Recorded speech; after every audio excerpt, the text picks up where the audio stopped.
Mai waved his hand. Let's go back first. Although he really wanted to beat up Xiao Xian here, the most important thing was to go back first. The people waiting in the cave probably did not sleep at all. As Caesar was still unconscious, Xiao Xian used the stretcher from yesterday to slowly lower Caesar from the tree. The stretcher they used yesterday was just right. Today, when they placed Caesar on it, the stretcher seemed much smaller. Most of his head and tail were hanging off the edge of the stretcher. Mai and the others were below. After the stretcher was lowered, they said, "He's much heavier. He's bigger and thinner," a middle-aged man next to Mai whispered. Caesar was usually well-fed. Even when he went hunting, he had never lost weight. He was not like the wild beasts in the forest who were always hungry and did not know their next meal. But now Caesar looked like a bag of bones. It was a little scary. With the help of Mai and the others, Xiao Xian was much more relaxed. He directly carried Caesar back with the stretcher. In the cave of the first stronghold, the others did not sleep well. Xiao waited at the entrance of the cave all night. Everyone was very anxious. Seeing that Mai and Xiao Xian were all back and no one was missing, she heaved a sigh of relief. We're finally back safely. Xiao looked at the people who came back and then carefully looked at Xiao Xian. Seeing that Xiao Xian was not injured, she smiled. I'm sorry to have worried everyone, Xiao Xian said. It was indeed his fault for leaving the team without permission. It's good that you're back safely. Xiao was about to ask about what happened yesterday when she saw the stretcher. Her first reaction was that something had happened to Caesar. Her second reaction was that something was wrong. Let's go in first. Mai carried the stretcher back to the cave. Xiao Xian settled Caesar down and asked for some medicine to treat external injuries for Caesar. While changing the medicine, Xiao Xian briefly told everyone what happened after he left. The people around were stunned, especially Lang Ga swallowing his saliva. Lang Jie still could not believe it. Trap zone? Caesar led the wolves to the trap zone. He did not feel pity for the traps that he had set, but he was shocked that Caesar could do such a thing. He even knew how to use traps to trick his opponents. Not only that, there was also the asphalt pit. Ong, who was standing next to Lang Jie, could not help but scratch his arm. He always felt that the hair on his arm was trembling, and he was very nervous. Ever since they started hunting, they always thought that only people could use traps to trick wild beasts and ferocious beasts. Who knew that wild beasts could also use traps and natural environmental factors to trick their opponents? If this was in the past, they would never have imagined it. Then Caesar's appearances. He mutated, Xiao Xian said. To some extent, Caesar's change was indeed a mutation. Mutation? Lang Jie did not quite understand this word. In other words, Caesar may change from a wild beast to something closer to a ferocious beast, or even directly become a ferocious beast, Xiao Xian explained simply and straightforwardly. Everyone's jaws almost hit the ground. A wild beast in the team was enough to make them discuss for a long time. Now Xiao Xian told them that this wild beast had become a ferocious beast. That was a ferocious beast. This was a huge leap in level. Were they going to hunt with ferocious beasts in the future? Listening to this, they were so nervous but also excited. It's hard to say now. Let's wait until Caesar wakes up and see, Xiao Xian said. Well, I guess everyone didn't rest well yesterday. Let's rest today and go hunting tomorrow, Mai said. Xiao Xian lay down next to Caesar, leaning against the cave wall. When no one was paying attention, he took out the fire crystal that the shaman had given him from the animal skin bag. Last night, in order to use the secret engraving technique, he had consumed a lot of totem power. During the engraving, he had to maintain a high level of concentration, and after the engraving he had to continue to be vigilant. At that time he was too tired, so Xiao Xian grabbed the fire crystal and used it to replenish his energy. The originally fiery red fire crystal's color was a little lighter and not obvious, but Xiao Xian could see it. Just this slight change was enough for at least 3 people to absorb the energy emitted by the fire crystal. He did not expect that he had consumed so much energy unknowingly. The secret engraving technique consumed a lot of energy, so he had to be more careful in the future. When Xiao Xian and the others were resting in the cave, Mai did not go to sleep immediately, but led them to the trap area.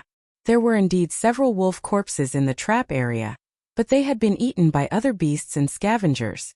Most of the corpses were just bloody skeletons. After such a long time, the smell of blood had already attracted some surrounding animals. Naturally, there were no intact corpses left. It's true. Xiao opened his eyes wide and carefully checked several traps that had been set. Xian didn't lie. Well, Caesar really understood. Not only Qiao Mai and his wife, but also the others who came with them, all thought of the cubs left in the tribe. If they became like Caesar in the future, that will be a great help. Qiao said. A help that may change the entire hunting team. Everyone was still a little worried. If those cubs grew up in the future, would they be harmful to the tribe? But, on second thought, since the shaman had agreed, it was naturally a good thing. Everyone's thoughts were simple. Even if they had other ideas, if the shaman said it was okay, then it was absolutely right. Well, they just had to believe in the shaman. After thinking it through, Mai and the others felt much more relaxed. The others even urged Mai to catch 2 cubs for Yangguang and his sister, so that they could ask Xiaoxian to help train them. Mai did not say yes but also did not say no. At night, everyone gathered around the fire and discussed the cubs in the tribe in the future. Suddenly Caesar, who was lying next to Xiaoxian, moved. Lang Jie, who was closest to Xiaoxian, also felt it, and immediately went over. Hey, Caesar is waking up? Lang Jie was about to take a closer look, but when he lowered his head, he saw Caesar's wolf eyes open and he paused. Lang Jie felt as if he had fallen into an ice cave, and a chill rushed from his back to his head. The muscles all over his body tightened, and the smile on his face froze instantly. The veins on his arms stood out, and he forced himself not to pull out his stone knife and cut Caesar. Those eyes were filled with killing intent, cruelty and coldness. Lang Jie saw such eyes every day in the forest. What's wrong? The others gathered around. Lang Jie opened his mouth and was about to tell the others to stay away. But soon, he found that the emotions in those eyes had changed. They became much softer, and when he looked again, he found that they were still the wolf eyes he was familiar with. It was Caesar, not the ferocious beasts in the forest. Seeing Xiaoxian coming over to check Caesar's wounds, Lang Jie moved his cold hands and smiled. It's nothing as long as Caesar is awake. After waking up, Caesar slowly stood up and moved around in the cave. Why do I feel that every time Caesar comes close to me, I'm very nervous? Tu said to the people next to him. Me too. Ba also said.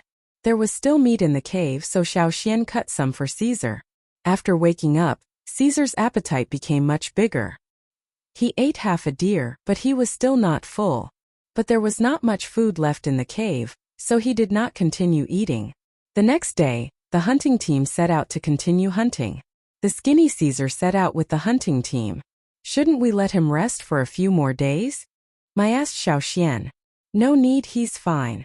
Mai saw that Caesar wasn't forcing himself to walk. Instead, he seemed to be looking forward to it, as if he couldn't wait to run a lap in the forest, so he didn't object to it. The wolves were not around the giant antler deer herd, so the hunting team planned to hunt a few more deer. They drove the deer herd away and aimed at the deer that was separated from the herd. That one.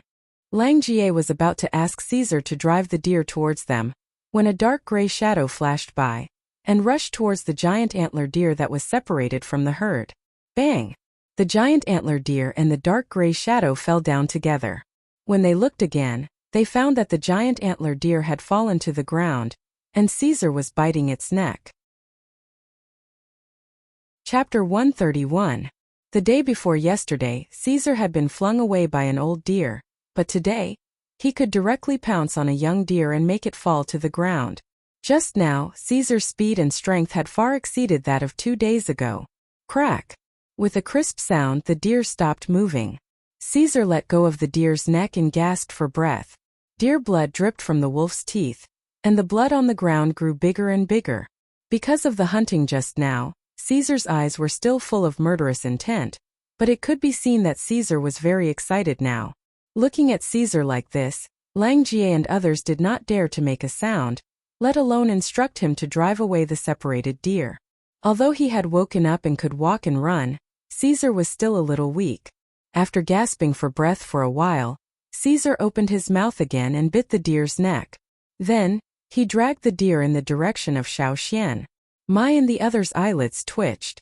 Just now he threw down the deer face to face. What was going on now? Even if Caesar had grown up, he was still much smaller than this adult deer. However, at this moment Caesar was dragging this deer step by step. Considering Caesar's speed and strength just now, Mai and the others looked at each other. Ferocious beast. Maybe it was not as ferocious as the four-fanged wild boar, but it could be counted as a ferocious beast. Even though they knew that Caesar was not malicious, watching the wolf dragging the deer step by step, Mai and the others could not help but feel nervous. When Caesar dragged the deer past them, everyone's muscles tightened. They could also smell the smell of deer blood coming out of Caesar's breath. The momentum of blood. This was a ferocious beast. Against wild beasts they might be able to win easily, but against ferocious beasts, they never dared to underestimate them. Every time they faced a ferocious beast, they were extremely cautious. They had never thought that they would be so close to a ferocious beast. After placing the dead deer in front of Xiaoxian, Caesar began to assist the hunting team in hunting. It had just killed one deer, so it didn't plan to hunt anymore. It only helped to drive the others away. At first, everyone was very nervous, but once the hunt began, they quickly entered the zone. In the past, it was difficult for Caesar to drive away the stray deer. Sometimes, he could see the carelessness in the eyes of the deer. However, they had been attacked by wolves similar to Caesar many times before, so it was inevitable that they were afraid of wolves. Sometimes, when they saw Caesar turn and run, it was just a conditioned reflex. But now, after seeing that Caesar had killed a young giant antlered deer, they knew to be afraid. Especially the stray deer, when they saw Caesar, they ran away quickly and turned around without any hesitation. As long as he didn't have to face the giant antlered deer in the herd, Caesar could easily win. Fortunately, the giant antlered deer were protecting their young deer, so they wouldn't leave the herd easily. As long as the number of giant antlered deer was within their acceptable range, they wouldn't come out. When they dragged the prey back to the cave, the hunting team was still sighing in their hearts. Who would have thought that humans and ferocious beasts would hunt together in the past? However, on second thought, their hunting team was the first hunting team with wild beasts, and now it was also the first hunting team with ferocious beasts. Thinking about it made them a little excited. Even Mai was discussing with Qiao in private whether they should catch 2 young beasts for Yang Guang and his sister to train. Unfortunately, Yang Guang and his sister refused Mai's offer. They said that they would go catch them themselves when they became stronger. We need to catch a strong one, Guang said. Yes, Yang echoed. We need to be as obedient as Caesar. Yes, we don't want a bald pig like Mao. Yes, Mai shook his head and smiled as he listened to the siblings. Not all of them can mutate. Xiaoxian didn't tell them about the secret art of engraving. It was not up to Xiaoxian to explain, but up to the shaman. They would discuss it with the shaman when they got back to the tribe. The day before they went to the second location, Caesar left the hunting team, and Xiaoxian didn't follow him this time. When Caesar came back again, he was injured but not seriously. There was a lot of blood on his fur, but most of it wasn't his. In Caesar's mouth, a wolf's neck was bitten off, and it was dragged back by Caesar. Is this the alpha of the wolf pack? Mai looked at the fur patterns on the dead wolf, and said in surprise, "It looks like it." Lang Jie looked at it and said, "Is Caesar going to slaughter that pack of wolves?" Someone asked. Maybe he did. So, there is no wolf pack in this place for the time being. No matter whether Caesar slaughtered that wolf pack or just killed the alpha, it was a good thing for the hunting team. At least the wolf pack was less of a threat, and they really didn't want to face such a cruel wolf pack. Caesar dragged the alpha wolf to Xiaoxian, and put it down, looking at Xiaoxian. This is your prey. Put it in the storage cave with the other prey in the hunting team, and bring it back later. Skin it and feed it to your nest, Xiaoxian said. Caesar seemed to be satisfied with Xiaoxian's suggestion. After putting it down, he didn't look at it anymore, and just lay down to rest. The wounds on its body had already scabbed, so it didn't need any more medicine. As soon as Caesar left, Yang Guang and his sister, Tu Jieba and other young warriors gathered around, and looked at the dead alpha wolf with interest. They didn't dare to get close to the living ones, but it was okay to look at the dead ones. Even at this moment, the alpha wolf still looked ferocious. Just like how Mao was interested in the thorn black wind, these young warriors were also curious about this alpha wolf. They touched it from its teeth to its claws and kept praising it. No wonder it's an alpha wolf. Look at its teeth and claws. Brother Xian, will Caesar also become an alpha wolf in the future? Yang Guang and his sister looked at Xiao Xian. I don't know. Xiao Xian said. Could a wolf in the hunting team become an alpha wolf? Everyone shook their heads. But there were still many cubs in the tribe. Maybe he could really become an alpha wolf. But they didn't know how long they would have to wait. The following hunting was much easier than usual. With Caesar's help, Mai and the others felt less pressure.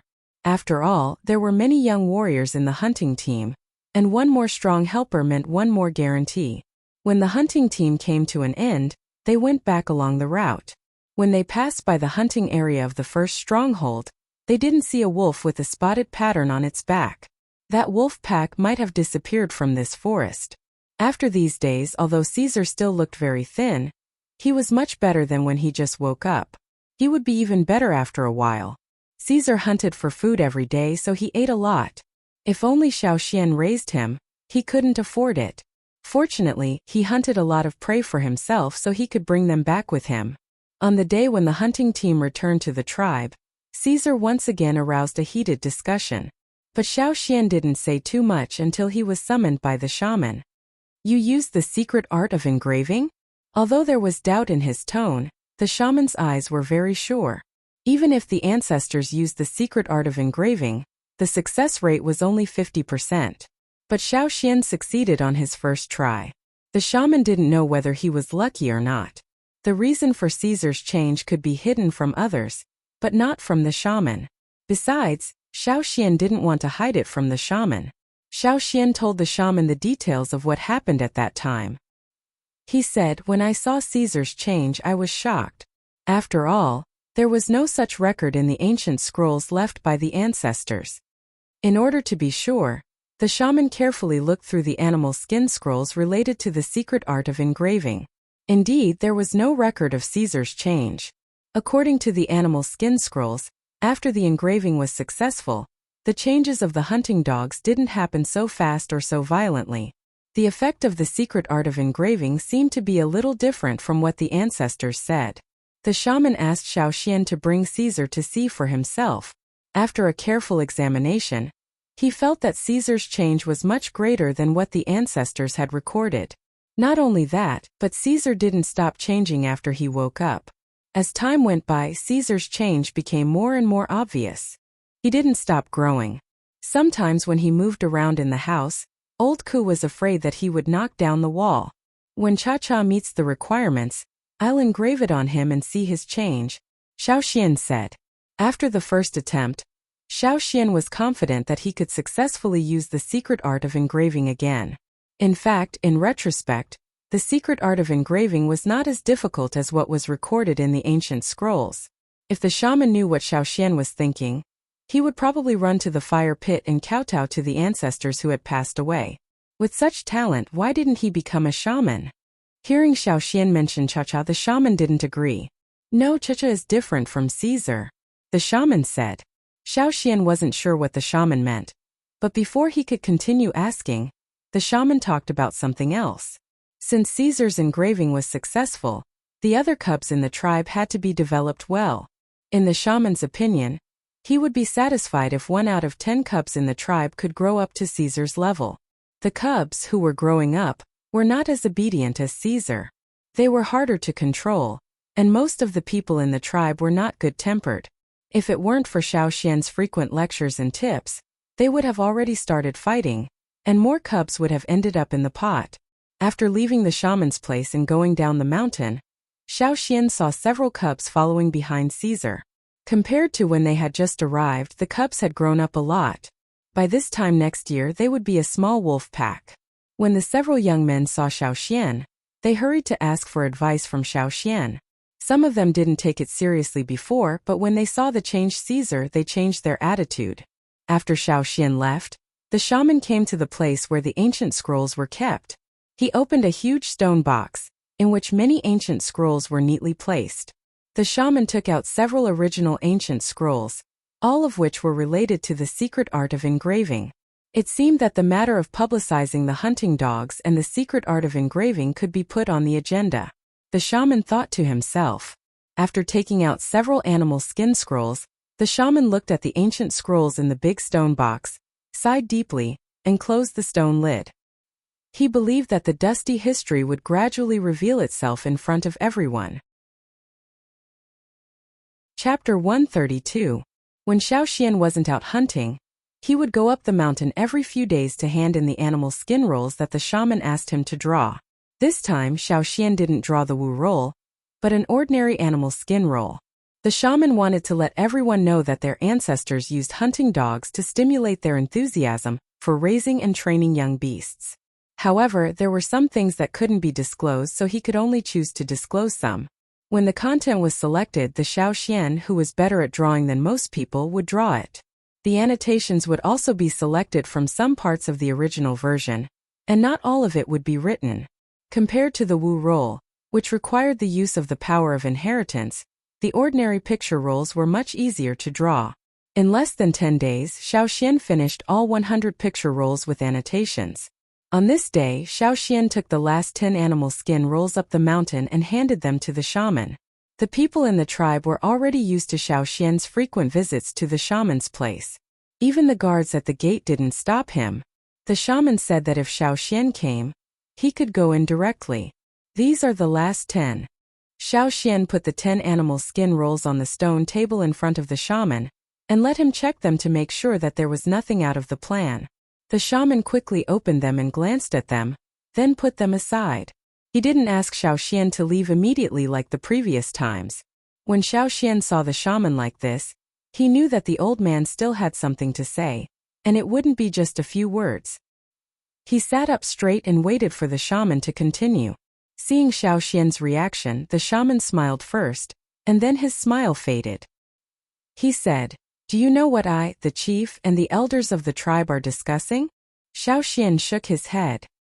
He knew that during this period of time, the chief, the 2 team leaders, and several senior warriors with more authority in the tribe often came to the shaman's place together. Seeing such a scene, he knew that it was not a small matter, so every time Xiaoxian came, he would not stay for long. Xiaoxian was not curious about the things that the shaman would tell him sooner or later. But now the shaman didn't seem to intend to hide it anymore, at least not from Xiaoxian. The shaman took out a large animal skin roll and spread it out on the stone table. "Do you know what this picture is?" Xiaoxian leaned forward and looked at the drawing on the animal skin roll. Although the drawing was rough, it could still be seen. This is the tribe and the hunting route. The animal skin scroll on the stone table was equivalent to a simple map. It only showed the location of the tribe and a few hunting routes.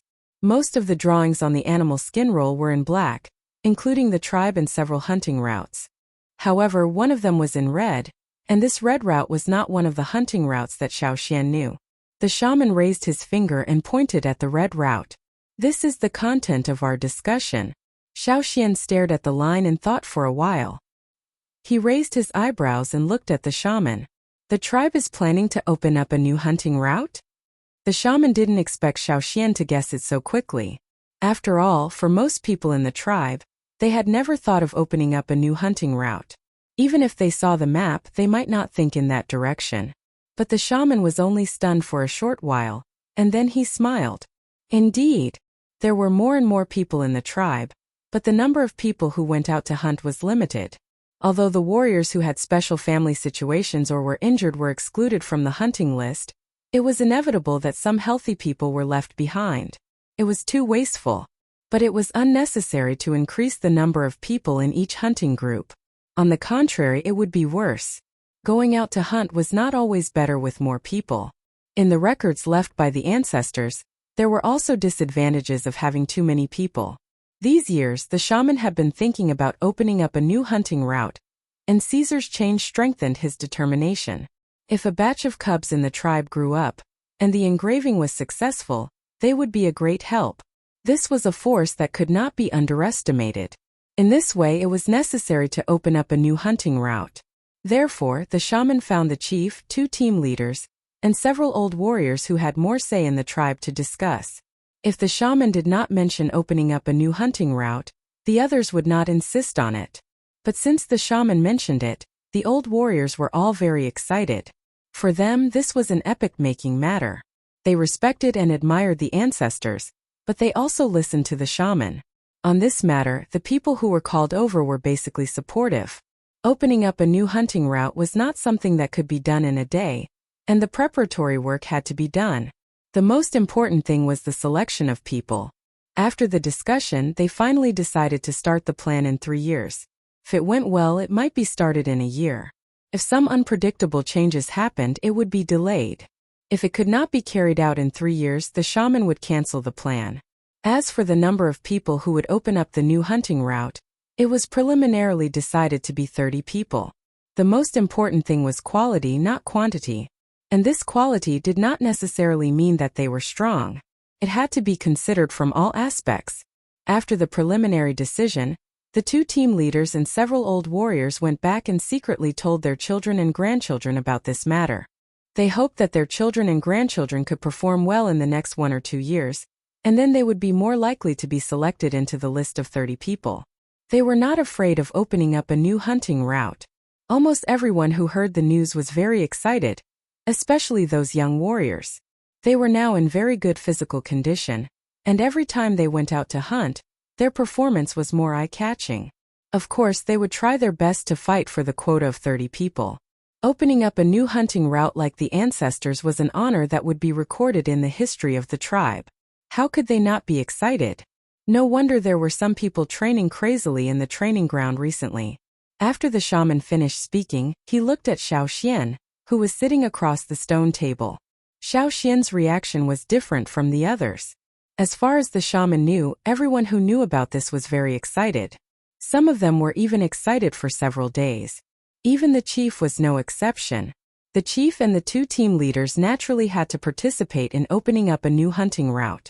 But why was Xiaoxian so calm? Was he not optimistic about the opening of the new hunting route? The shaman looked at Xiaoxian, who was thinking with his eyelids down. He was very curious about what Xiaoxian was thinking. Xiaoxian was silent for a while, and looked up at the shaman. He did not talk about the opening of the new hunting route but asked, "Have you ever thought about contacting other tribes?" When Xiaoxian said other tribes, there was no uncertainty at all. The shaman could hear that Xiaoxian was very sure that there were other tribes. The shaman, who was originally thinking about the opening of the new hunting route, now had a sharp look in his eyes. There was no smile on his face, which was completely different from his usual calm demeanor. At this moment the shaman was like a war knife, and the blade of this war knife was pointed at Xiaoxian. At that moment Xiaoxian almost jumped away, but he controlled himself and sat in the same place. He maintained the same expression as before, looking at the shaman. The atmosphere was tense for a while, and then the shaman gradually withdrew his aura. At first glance, he looked no different from usual, but the stiffness and seriousness on his face were extremely rare. He was not in the mood to talk about the opening of the new hunting route. The shaman took a deep breath and stared at Xiaoxian's eyes. "How do you know? Were there other people outside the tribe?"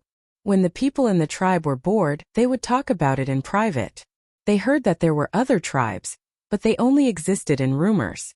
Many people thought that they were the only tribe in the world, but some people believed that there were other tribes. It was just that the world was too big for them to go out.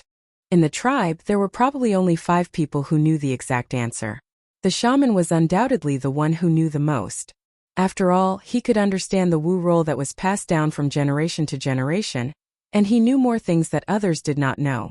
However, the shaman remembered that he did not show Xiaoxian any Wu role about other tribes. "I came out from a cave near the foot of the mountain. In that cave there was a stone room, and there were paintings on the walls of the stone room," Xiaoxian said. The shaman felt his heart suddenly beat. He was not sure whether there were paintings in the cave or not. Someone once went to the cave to have a look, and except for some very old broken stone tools, there was nothing else. The paintings were covered. Xiaoxian told the shaman how he found the paintings, "But after I woke up, I covered them with stone powder when I left the cave. So far, no one else has seen them except me."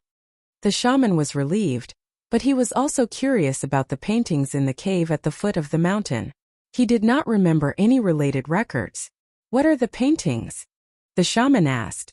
There are hunting dogs, farmland, and exquisite jars, and the shaman asked. Xiaoxian paused and said, "One day, we will return to the old land. The glory is still there, and the fire of Yanjiao will never die."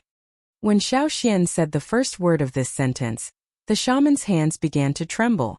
This was a sign that he could not control his emotions. Zan. The shaman's voice was a little hoarse. In the list of people recorded in the ancient scroll, the third name was Zan, and what Xiaoxian said just now was also recorded in the ancient scroll. No longer excited about opening a new route, the shaman's face was bitter. If we can go out, why bother opening a new route? Xiaoxian looked at the shaman. The shaman's eyes were red, and he almost burst into tears. It seemed that his emotions would not calm down for a while. After thinking about it, Xiaoxian still did not say what was recorded in his notebook. When Xiaoxian walked out of the stone house, the shaman was still in low spirits. Originally, Xiaoxian did not intend to tell the shaman about the murals in the cave so soon, but he did not expect to encounter the plan of opening a new route. After thinking about it, he told the shaman about the murals. It seemed that the shaman did not want to go out, and many ancestors had probably tried before, but still did not succeed. Alas, there was still a long way to go. While walking, Xiaoxian suddenly heard a aoao sound coming from above. When he looked up, Xiaoxian wanted to throw a spear over. At the moment, the cha-cha was holding a cub, and the cub was obviously trained by someone in the tribe. It was crying out in fear. "Cha-cha, get down here." Chapter 133. Many people who raised cubs had little patience during training. Every day when they went to bed, they would think, "Why don't we cook them tomorrow?" But seeing the changes in Caesar, some people had expectations and decided to continue raising them. Xiaoxian said that cubs needed frequent training, so they took time out every day to train them. If it was inconvenient in the tribe, they would take them to the training ground. In the mountains and forests, many young beasts learned how to hunt by playing around, such as searching, chasing, pouncing on food, biting, and other skills. After training, some cubs would show their talents and surpass their peers in some aspects, while others were more ordinary. However, in the tribe, there were still cubs left, and they were very talented. When these people took their cubs to the mountains around the training ground to train, Cha-Cha liked to make trouble for them. Ray was originally training his own cub, teaching it how to listen to instructions and lurk. As he was talking, he heard a soft sound beside him. It was the sound of an object flying quickly. He looked to the side and found that the cub was gone. Looking up, Ray found that Xiaoxian's eagle was holding his cub and flying in a circle above his head. No matter how he shouted and threatened, it did not let go of the cub. Instead, it flew higher and higher, and then flapped its wings and flew away. Cha-Cha flew back to the tribe with the cub, just in time to meet Xiaoxian, who was going down the mountain. Cha-Cha did not take other people's words to heart, but it still listened to Xiaoxian. It did not directly throw the cub. If it did, Xiaoxian would not catch it, and the cub would die. After landing, Cha-Cha threw the cub to Xiaoxian. Xiaoxian caught it, looked at it, and recognized that it was Ray's cub. He did not know what species this cub was, and many people in the tribe did not care about it. Xiaoxian remembered that Ray named this cub Meng. At first glance, Meng's appearance looked a bit like a hyena, but if you look closely, you will find many differences from hyenas. It had longer and more powerful jaws and a mouthful of sharp teeth. It was a carnivorous beast that Ray's hunting group often encountered. In terms of habits, it was more similar to wolves. Compared to wolves, Meng's species had a longer and narrower body shape, and their skulls were relatively larger. Adult individuals were covered with strong and powerful muscles, and they could run very fast. They were a kind of predator that the hunting team had to be vigilant against. Lei also took advantage of their group battle to capture Meng, who was still in its infancy. Although it was startled when Cha-Cha brought it up into the air, it did not forget to bare its teeth at Cha-Cha after being caught by Xiaoxian. Xiaoxian checked Meng. Meng was not scratched by Cha-Cha and did not suffer any other injuries. He guessed that Cha-Cha just wanted to scare Lei and Meng. It was purely a prank. While Xiaoxian was checking, Lei caught up with them. He was so tired that he was panting. When he looked at Cha-Cha, the veins on his forehead stood out. Cha-Cha could fly directly, and it was more convenient in the air. However, Lei had to run down the mountain, and there were many twists and turns on the way. took him a long time to catch up. As soon as it saw Lei Meng, who had been put on the ground by Xiaoxian, immediately ran to Cha-Cha, who was behind Xiaoxian, and stood beside Lei's legs. Good training, Xiaoxian said. From Meng's behavior, it could be seen that it had a strong dependence on Lei. This was a good sign. It was easier for it to follow orders, and it was easier for it to survive the first hunt. Although it was different from Xiaoxian's hunting team, and they were on opposite sides under certain circumstances, Lei's attitude towards Xiaoxian was much better because of Xiaoxian's training. As for the one-year promise mentioned last winter, now it seemed like a joke. Everyone knew that Xiaoxian had found a very precious fire crystal in the first hunt after the ritual ceremony. Many people in the hunting team had been carried out of the danger zone by him. That was also one of the achievements of the hunt. If they were to compare achievements, no one could compare with him at all. Therefore, last winter's one-year promise, when winter came this year, everyone would still present their results for the year according to the agreement. However, Xiaoxian's results were not included. Lei had no choice but to accept this result. After checking that Meng was not injured, Lei looked at Cha-Cha, who was behind Xiaoxian, and said, "Xian, you should take care of it. It has been causing trouble recently." "Yes, but you also need to train Meng to pay attention to the birds in the sky," Xiaoxian said. Lei nodded and planned to leave with Meng. But he stopped after 2 steps, and turned to ask Xiaoxian, "Do you know what the chief and the team leaders discussed at the shaman's place these days?" "You know?" Xiaoxian looked at Lei. Since there were elders in Lei's family who participated in the discussion of the new route, they should have been told about it. "Of course I know and I can tell you, but you have to exchange it with something else," Lei said. "What do you want to know?" Xiaoxian asked. "I want to know the specific reason why Caesar became like this." Lei's eyes were shining with expectation. Between wild beasts and ferocious beasts, he naturally preferred the ferocious beast. If Meng could also become a ferocious beast in the future, you don't need to tell me about the discussion between the team leaders. As for what you want to know, you will know in a few days.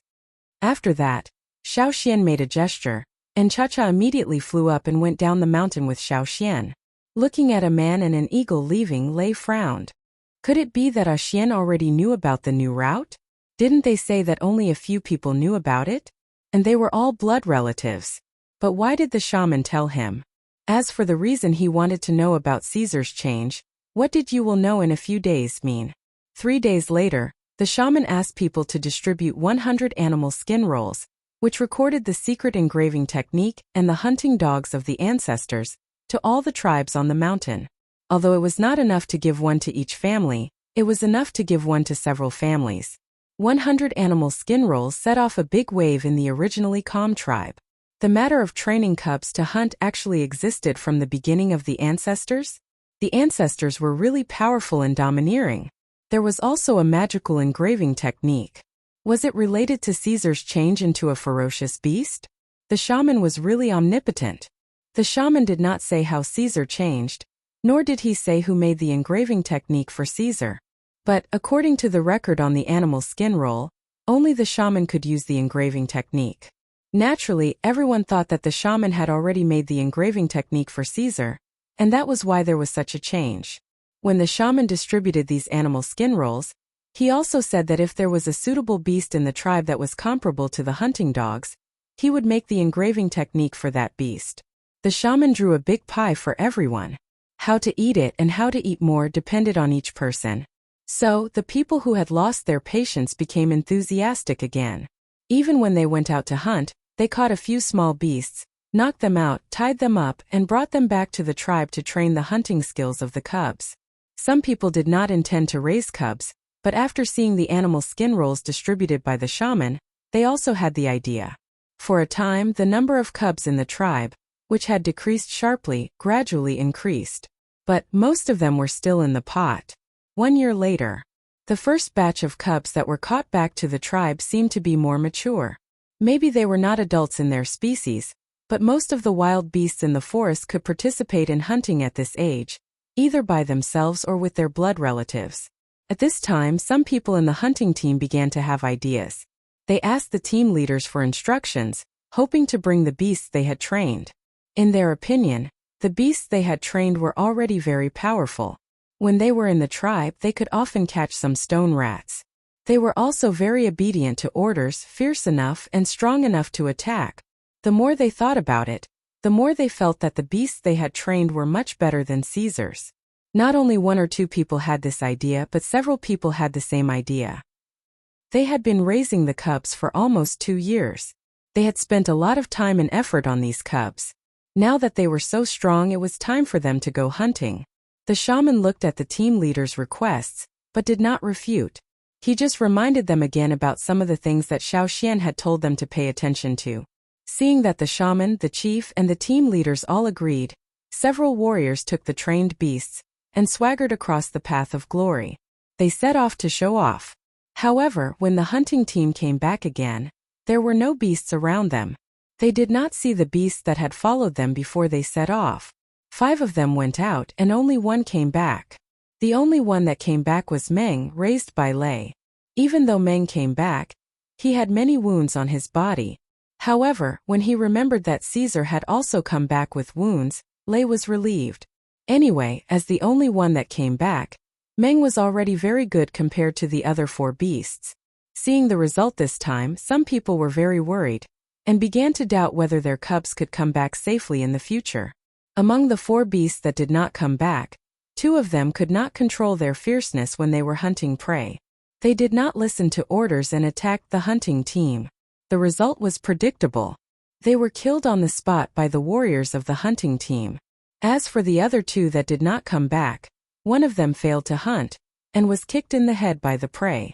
It did not last long before it died. As for the last one, it ran away. No matter how they called it, it did not stop and it did not look back. Seeing the result, some people who wanted to take their beasts out to hunt immediately decided to wait.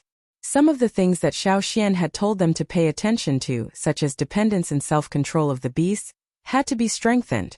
In the next few hunts, except for Meng that was brought by Lei, several beasts that many people did not think highly of also came back successfully. For example, Liao the cave lion raised by Mo Er, Xia the bald pig raised by Mao, and the beasts raised by Yangguang and his sister. Yangguang and his sister also caught 2 beasts when they were hunting. The elder brother Yang brought back a cub that looked like a hyena, named An, and the one that Guang brought back was a big bird's egg, which was stolen from a bird's nest. She had always hoped to have a bird like Cha-Cha. However, when she hatched the egg according to the method that Xiaoxian had told her, she found that the bird could not fly. It belonged to a group of wingless birds, similar to forest raccoons.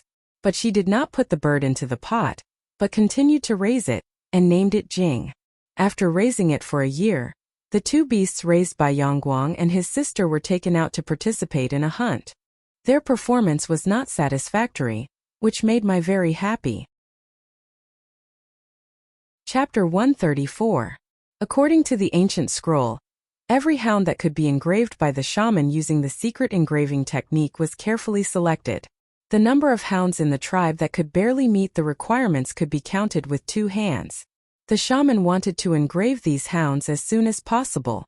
After all, the ancient scroll said that the effect of engraving in the early stage of the beast was better.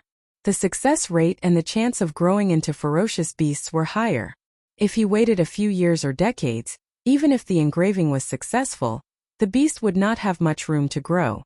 However, according to the ancient teachings, he had to make sure that they really met the requirements. The shaman was a little hesitant about this. Therefore, the shaman gave Xiaoxian a task to record the training, life and hunting of the first batch of beasts. So far, the shaman had written down 9 names on the animal skin roll in his hand. Xiaoxian handed the results to the shaman and waited for his opinion. The shaman had the right to decide whether to engrave these beasts or not. The chosen ones would be the first batch of beasts in the tribe to be engraved by the shaman. Xiaoxian naturally would not do it without permission. Whether it was Caesar, who had been engraved by Xiaoxian, or the other beasts, as long as the shaman could engrave a batch of them, they would become the 9 beasts with special status in the tribe.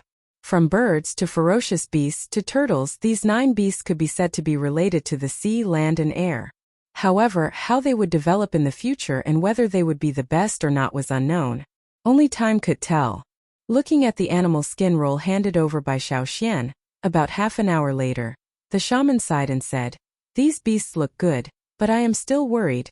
What do you mean? The shaman looked at Xiao Xian and said slowly, when they are separated, their performance is not bad. But what will happen when they are together? The shaman did not expect these beasts to be close and cooperate perfectly, but he at least wanted to make sure that they would not fight when they were together. When hunting, many beasts would fight with each other.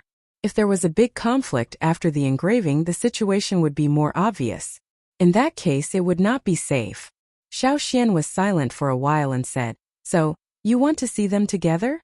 Not bad." The shaman used his finger to point at the row of names on the animal skin roll. Out of the 9 names, 2 of them would not be involved. What he meant by together was 7 of them. As for the other 2, they didn't need to cooperate with others. One was the tortoise in the medicine house, and the other was a snow-white falcon that Gigu brought back from the Green Land. The reason why Gigu's team often had better harvests than Ta's advance group was because of this falcon. However, Gigu didn't tell them about it until now, and brought it back to the tribe. These 2 were special cases. Other than them, the remaining 7 had to cooperate. Looking at the 7 names, Xiao Xian could only sigh inwardly. How do I put them together? Even if the 7 of them formed a group, it was completely different from the wolf pack in Xiao Xian's imagination. From a modern point of view, they were just a mixed army. There were too many species and none of them were the same. Even their tempers were different. Xiao Xian stayed at the shaman's place and discussed with him for a long time. Then he took a piece of animal skin roll that was similar to the imperial edict, written by the shaman, and left the stone house with a sigh. He went to inform the beasts on the imperial edict, and the people who raised them. Gigu's hunting team came back yesterday, and Ta's team would set off tomorrow. Now everyone was in the tribe, so Xiao Xian had to inform them one by one. The first thing he went to was Mao. When he arrived at the door of the team leader's house, there was no one at the door, and he didn't hear anything inside. Xiao Xian shouted, "See ya!" Bang! A rather sturdy bald pig broke out of the wall. Xiao Xian didn't know what to say. Looking at the big hole in the stone wall behind Siya, Xiao Xian decided to leave as soon as possible. Otherwise, Ta would be mad when he came back. Now Siya's 4 teeth had grown out, and it looked much more majestic. However, it still had the title of bald pig.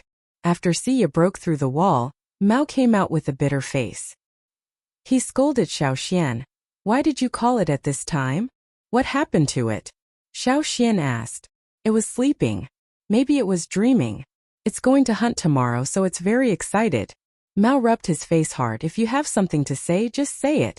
I have to fix the wall before my father comes back, or he will beat me again." Most of the houses on the mountain were made of stone. Siya's personality was not stable yet.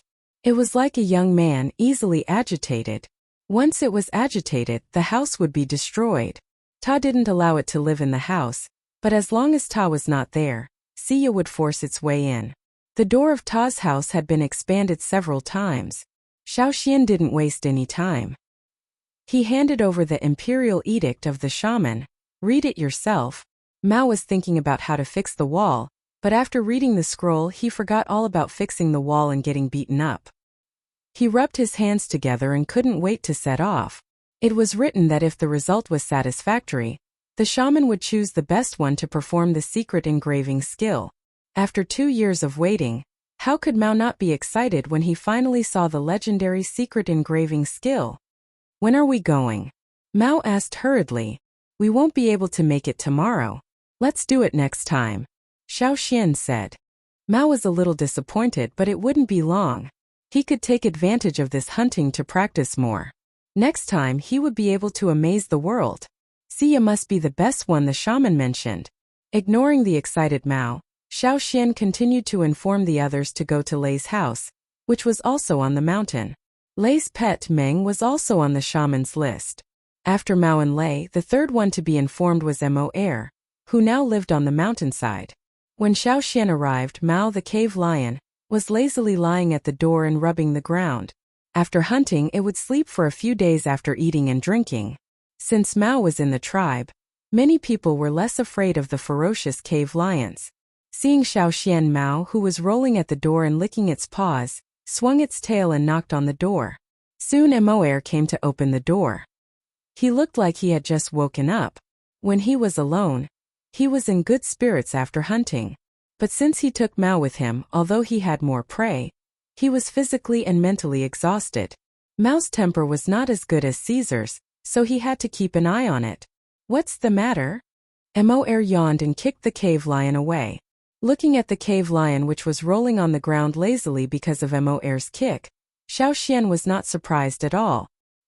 He gave the imperial edict to Moer and told him what he had said to Mao.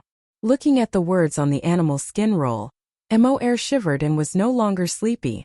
He breathed quickly. "I know I will train it well."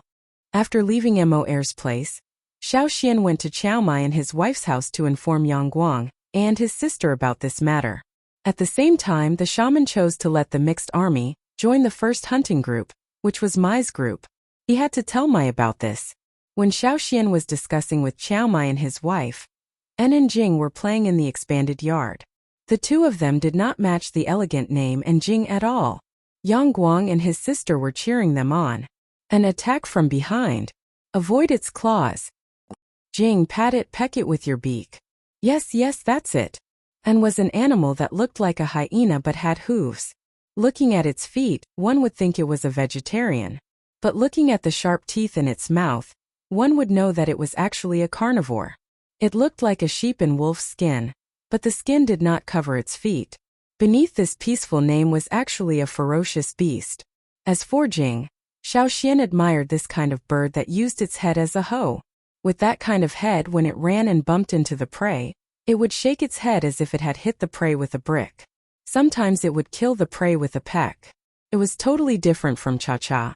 After notifying them one by one, Xiao Xian went home to pack up the tools for tomorrow's departure. Since the end of last year, Xiao Xian had taken Cha-Cha out for hunting, and Cha-Cha did not disappoint. It performed well and did not make any trouble. At most, it caught a baby deer from the herd without permission. Later, when the giant horns in the herd saw the figure in the sky, they all became alert. The first time Cha-Cha succeeded because of their carelessness. Later, when they became alert, it was difficult for Cha-Cha to succeed again. More than 20 days later, Ta took the hunting team out and returned. Then Gigu's team also took turns to set out. But this time Moer and Lei stayed in the tribe to train with Xiao Xian, Mao, and Yang Guang and his sister. As Xiao Xian thought, when these beasts gathered together, they could fight for a small stone rat for a long time, let alone cooperate. Fortunately, Caesar, as a ferocious beast, was here. As soon as he saw them fighting fiercely, he went to mediate. During this period, the people in the tribe often heard the roars of beasts coming from the training ground. At first they were nervous, but soon they got used to it. They could tell which beast was roaring. Although these beasts did not get along well at the beginning, it was still humans who played an important role in it. Because of human factors and Caesar's violent suppression, these beasts finally stopped fighting after 5 days. 10 days later, these beasts learned the preliminary cooperation. 15 days later, their cooperation was further improved. 20 days later, they could barely satisfy Xiao Xian. The shaman did not expect these beasts to cooperate well. After all, they might still hunt separately in the future. This time it was just a way to test their temperament again. As long as they obeyed all the orders and returned safely, the shaman would definitely mark them immediately. So on the day of departure, as long as the tribe was not on patrol, they all gathered on both sides of the path of glory to watch the team. In the team, the conspicuous beasts became the focus of everyone's discussion. Mai felt a lot of pressure. A few years ago, they would guard against the beasts when hunting, but now they were standing in their own team. Lang Jie touched his neck uncomfortably. Behind him was Guang's forest rakos. He was afraid that the forest rakos would peck him. His fragile neck could not withstand a peck from the forest rakos. The shaman stood on the top of the mountain, looking at the hunting team going down. He bowed to the fire pit, praying for the ancestors' blessing and that each beast could come back safely. There were at least hundreds of cubs in the first batch, but today only a few of them were left. How difficult it was. Although the shaman felt that these beasts were certainly not as good as the hunting dogs of the ancestors, they should not be too bad, right? Chapter 135. The team was a little big, so the warriors in the hunting group were all very curious about the beasts that came with them. When Caesar came with them for the first time, everyone was worried. Now they were used to it, and when they saw so many beasts in their own hunting group, they felt a little proud. Look, our hunting group is the first one to bring so many beasts with them. However, when they really climbed over the mountain and came to the first stronghold, they found that it was not a good thing. With the addition of these beasts, the amount of prey they could hunt decreased significantly. Xiaoxian did not put them all together at once. When the hunting group went out, they also divided into 2 groups, and the 7 beasts that came with them were also divided into 2 groups. Mao Moer and Lei brought their own beasts and followed Mai's group, while Yang Guang and his sister followed Xiao's group. As for Xiaoxian, his main task this time was to record the performance of these beasts and show it to the shaman. So, to some extent, Xiaoxian was like a teacher checking the students' grades, and these primary school students were doing their best to show their excellent performance. Coming to a strange environment, they were a little restrained at first, but after a few days of adaptation, they were able to hunt freely. 3 days later, the hunting group returned to the cave. Xiaoxian recorded today's observation on the animal skin roll, while the others kept glancing at Xiaoxian. They wanted to know what Xiaoxian had recorded, but Xiaoxian did not show it to them, and even if he showed it to them, they could not understand it. Since they could not see the record, they could only test it with words. Brother Xian, what do you think of our performance these days? Yang Guang and his sister were sent to inquire. Not bad. Xiaoxian did not raise his head, and continued to write symbols that the others could not understand on the animal skin roll. What did not bad mean? Was he satisfied or not? They exchanged glances, and then Lei, the oldest among them, said, I think we can challenge something more difficult. Every day he would catch those metabao beasts, giant tapirs and giant antlered deer. According to the point of view of most warriors in the tribe, the difficulty of hunting and one's strength could not be reflected without some serious injuries. Since he was going to show the results to the shaman, he had to show them something even better. So what if he was injured? What do you want to do? You want to challenge the giant horn in the giant antler deer herd? Mao said sarcastically. Ray shook his head. There are too many giant horns. It's too difficult. I heard there's a new thorn black wind in one of the pools. She only came out at night. Then what do you want to hunt? Horned rhinoceros. There's more. Yang Guang and his sister joined in the discussion. There's a giant bear at the asphalt pit. They were arguing over who to challenge next. The argument in the cave gave Xiaoxian a headache. He waved his hand and said to those who were arguing, Stop arguing. Let me be alone. The cave quieted down for a while, but soon Xiaoxian felt something was wrong. He looked up and saw a giant bird speak. Xiaoxian was speechless. He pushed the big-headed bird aside. I'm not talking about you. Go play somewhere else. According to the observation of these days, Xiaoxian analyzed the advantages and disadvantages of these beasts. Xiaoxian also heard their discussion. If you really want to challenge something more difficult, you can try that giant bear. But you have to plan well. Only those who can go back alive will have hope. Those who die here will have nothing. Xiaoxian still had to remind them. Otherwise, if these people were too hot-blooded and overestimated themselves, he would not be able to explain it to the shaman when he went back. If they wanted to challenge something more difficult, they had to work together. 1 or 2 of them could not defeat the giant bear. After all, the giant bear was a ferocious beast. The 2 beasts raised by Yang Guang and his sister played together since they were young. When they grew older, they fought each other at home. When they came out, they worked together to fight against the outside world. They formed a tacit understanding between them. At the same time, they also learned self-protection. For example, before they left the tribe, Guang's forest raccoons learned not to chase its prey from the front, but from the side, because it was easy to be trampled from the back. Yang's forest raccoons also learned to dodge attacks more flexibly. This was the main reason why these 2 beasts were more successful than the other ones. Their cooperation in the past few days was obvious to all. 2 days later, they went out together and went to the asphalt pit. For their sake, Qiao Mai and his wife did not bring anyone to hunt. They hid in the surroundings in case of accidents and went out to help. Xiaoxian asked Caesar to help them and act according to the situation. Xian, you're not going to help? Lang Jie asked Xiaoxian, who was hiding in another tree. No, they have to rely on themselves. Xiaoxian said. This was also the shaman's idea, but he needed Xiaoxian to keep an eye on them. When necessary, he and Caesar would help them together. Thinking of the conversation with the shaman that day, Xiaoxian sighed in a low voice. The old faker is squeezing me dry. What? Lang Jie was nervously paying attention to the other side, so he did not hear what Xiaoxian said. No, I said they did well today. When Xiaoxian and Lang Jie were talking, Cha-Cha in the sky had already shouted, which meant that the other side had begun to act.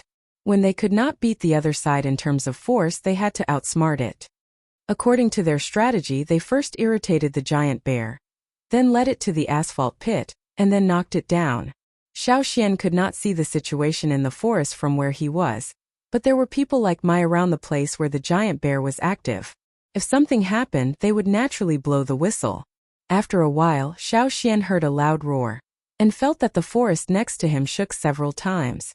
Soon, the sound of footsteps on the ground was also heard. Although it was heavy, it was also very fast.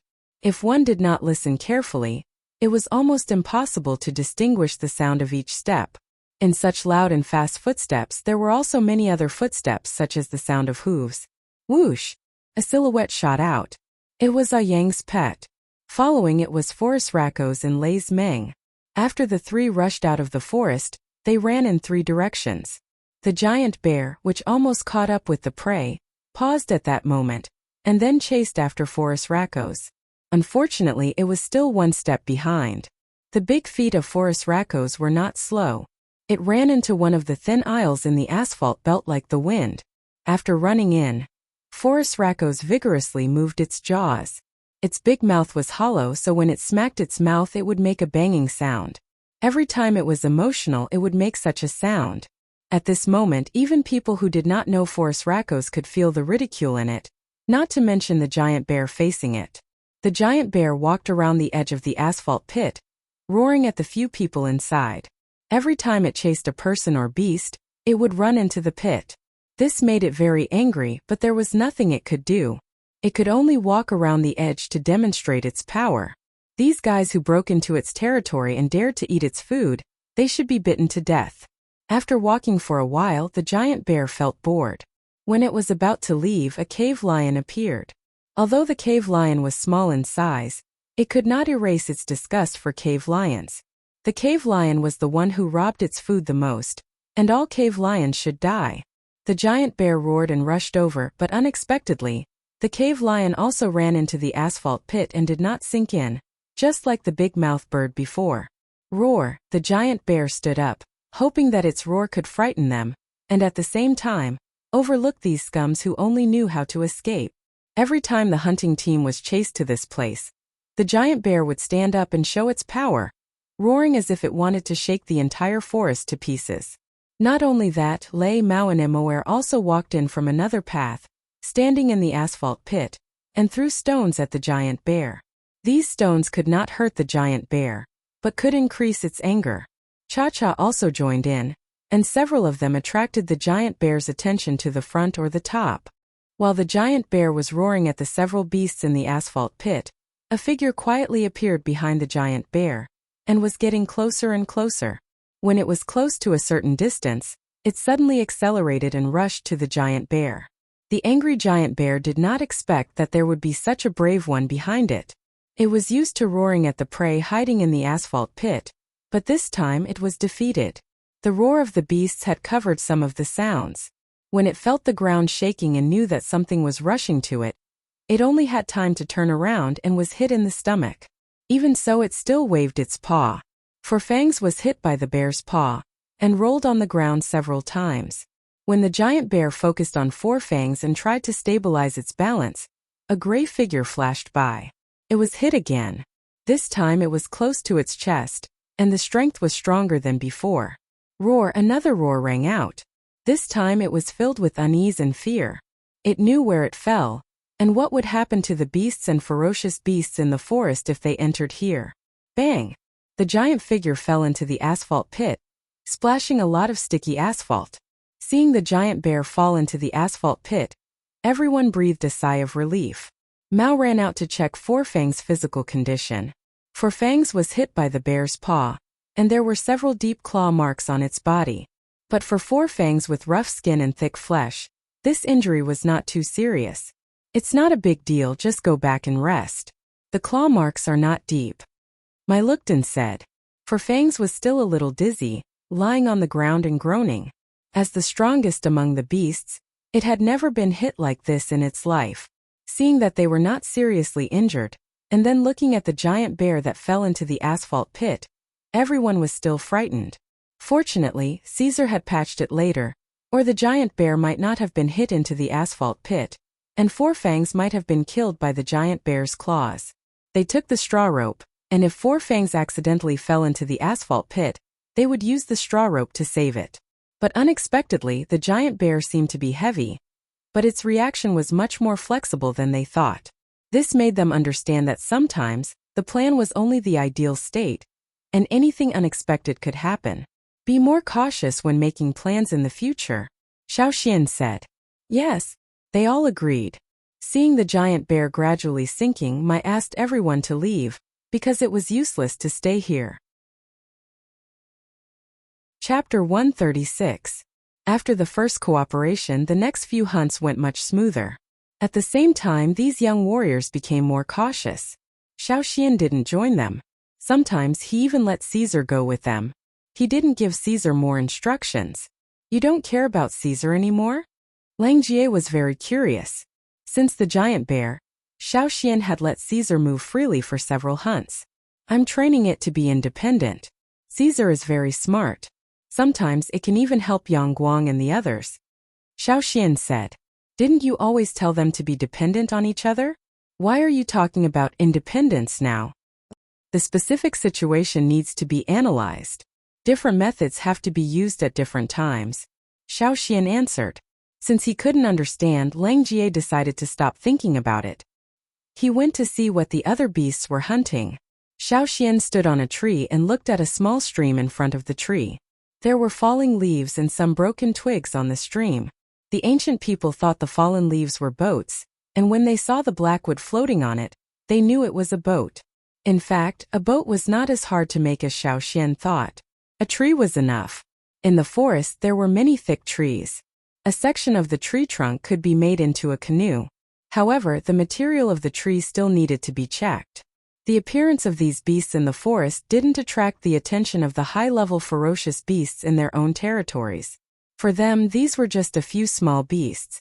They didn't care about them. Mai led the hunting team and these beasts from the first stronghold to the third. Although there were many small troubles along the way, the overall journey was quite smooth. For the members of the hunting group, this was also a novel hunting trip. Jiao, an eagle's cry came from the sky. Xiaoxian looked up.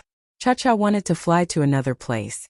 When they arrived at the hunting ground of the third stronghold, 2/3 of the hunting time had passed. The hunting team wouldn't go far.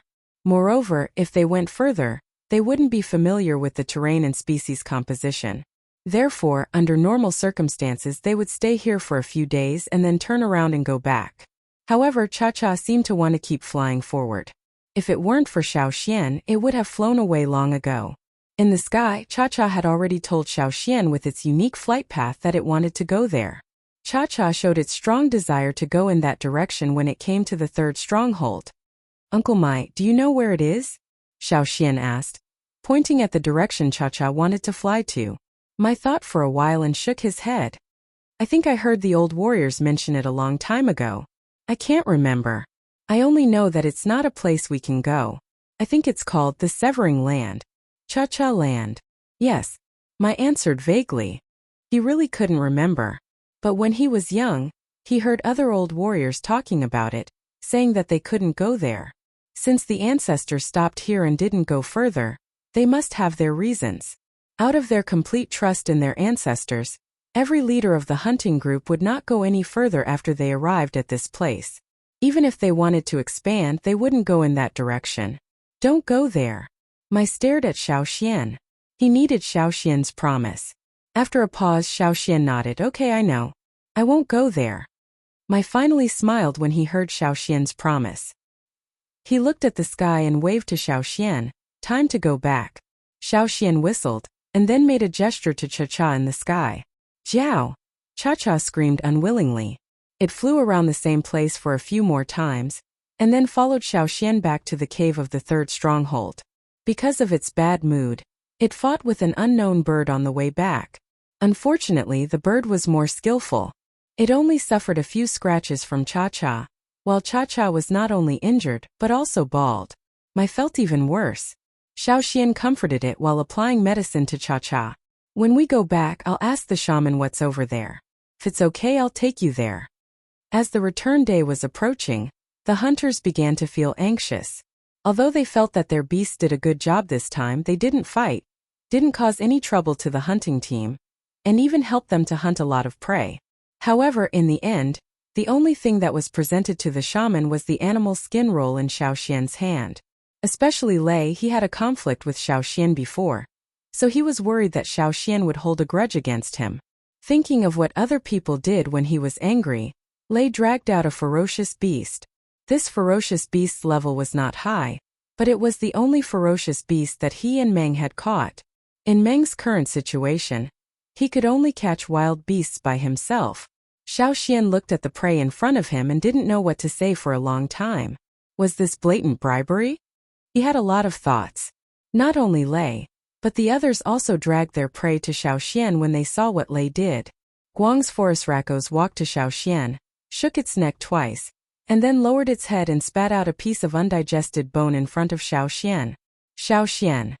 Seeing that Xiaoxian's expression was not very good, Yang Guang and his sister hurried to pull the forest raccoons away. Xiaoxian didn't record these bribes in the animal skin roll, but when he returned to the tribe and reported to the shaman, he said that these beasts were the reward for this trip. The shaman didn't care about this. He took the animal skin roll handed to him by Xiaoxian and studied it for 3 days. Lei Mao Yangguang and his sister didn't know that Xiaoxian also recorded some pictures in the form of Wu roll when he was recording. And these pictures were the scenes of these beasts hunting prey with their unique hunting methods. The advantages and disadvantages, as well as the temperament of these beasts, could be clearly seen from the recorded words and the shaman's drawings. Xiaoxian didn't need to say much. After the first time, the shaman didn't make a decision immediately. Later, the shaman arranged several times to let these beasts stay in the same hunting group, but they didn't stay in Mai's hunting group, but changed their hunting routes one by one. Xiaoxian also followed the shaman's instructions one by one. He was lucky enough to walk around the hunting routes of other hunting groups, and had a general understanding of the distribution of species on each hunting group's hunting routes. After each hunting trip, Xiaoxian also drew a more specific map. On this map, roughly where there were wild beasts, ferocious beasts, where there were more herbs, where there were huge trees, etc. were all marked. Xiaoxian didn't tell anyone except the shaman. Even Old Ku didn't know. Several times when Xiaoxian went to other hunting groups, he took Caesar and Cha-Cha with him. After following the hunting routes of other hunting groups to the third location, Cha-Cha showed a strong yearning for a certain direction again, and wanted to fly in that direction. But for the other times it didn't do so. Xiaoxian asked the shaman why this happened, but the shaman didn't give a definite answer.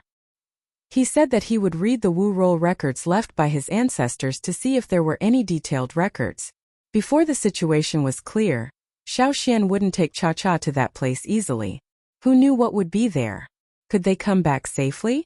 Because the shaman had talked with Lei and Mao, who had raised wild beasts, they tried their best to hunt as much food as possible before the winter. This winter, the shaman engraved the beasts one by one, except for Caesar and Cha-Cha. During the engraving process, the shaman called Xiaoxian over, and planned to let Xiaoxian do it if he couldn't hold on. Guizhe, as the next shaman, was also called over to watch. The engraving site was right next to the fire pit. In order to ensure enough spiritual power during the engraving process, Xiaoxian was responsible for throwing fire crystals into the fire pit. It was snowing heavily, but there was no snowflake around, not even a drop of melted rain. Compared to other places on the mountain, the fire pit next to the fire pit was like a big heater. Xiaoxian threw a fire crystal into the fire pit, and watched the red energy floating towards the shaman and himself. As for Guizhe, she hadn't awakened, so she couldn't absorb the energy of the fire crystal. Let's start, the shaman said. The first one to be brought over was Lei's beast named Meng. The people who brought Meng left quickly, and Lei couldn't stay here, so they waited in another stone house. At the top of the mountain there were only the shaman, Xiaoxian and Guizhe by the fire pit. The shaman sat on the animal skin blanket, looking at the wild beast that was a little taller than him, and reached out his hand. The familiar two-horned flame totem appeared in the shaman's palm, and the blue totem gradually took shape, but it took longer than Xiaoxian. When the totem was completely formed, the shaman was sweating profusely. Fortunately, the energy of the fire crystal could be replenished quickly. This time, the shaman didn't have to guard against the surrounding dangers like Xiaoxian did that night. He was very safe here. The process was similar to what Xiaoxian did, but after the totem was formed it took longer to imprint it. Fortunately, the totem didn't disperse when the last bit was imprinted, and this step was completed. At the moment when the totem was completed, the shaman was exhausted and fell down. If Xiaoxian didn't react quickly and caught him, the shaman would have fallen directly on the stone beside the fire pit. After the first totem, the shaman found that he could only hold on to one totem. It would take a longer time to imprint all 7 beasts. After one totem, he had to rest for a few days before he could imprint the next one. When the last totem was imprinted, almost half of the winter had passed. According to the ancient scroll, the success rate of imprinting the accompanying hunting dogs was only half. The shaman was prepared, but he didn't expect that all 7 beasts would be successfully imprinted. Although there were 4 times when the totem was almost scattered, it quickly condensed in the end and the totem was imprinted. The 7 beasts were also in good condition. In one winter, the 7 beasts imprinted by the shaman all grew up. However, they didn't change as much as Caesar did. Just like what was recorded in the animal skin scroll passed down by the ancestors, after the totem was imprinted, it was a gradual process that was relatively slow.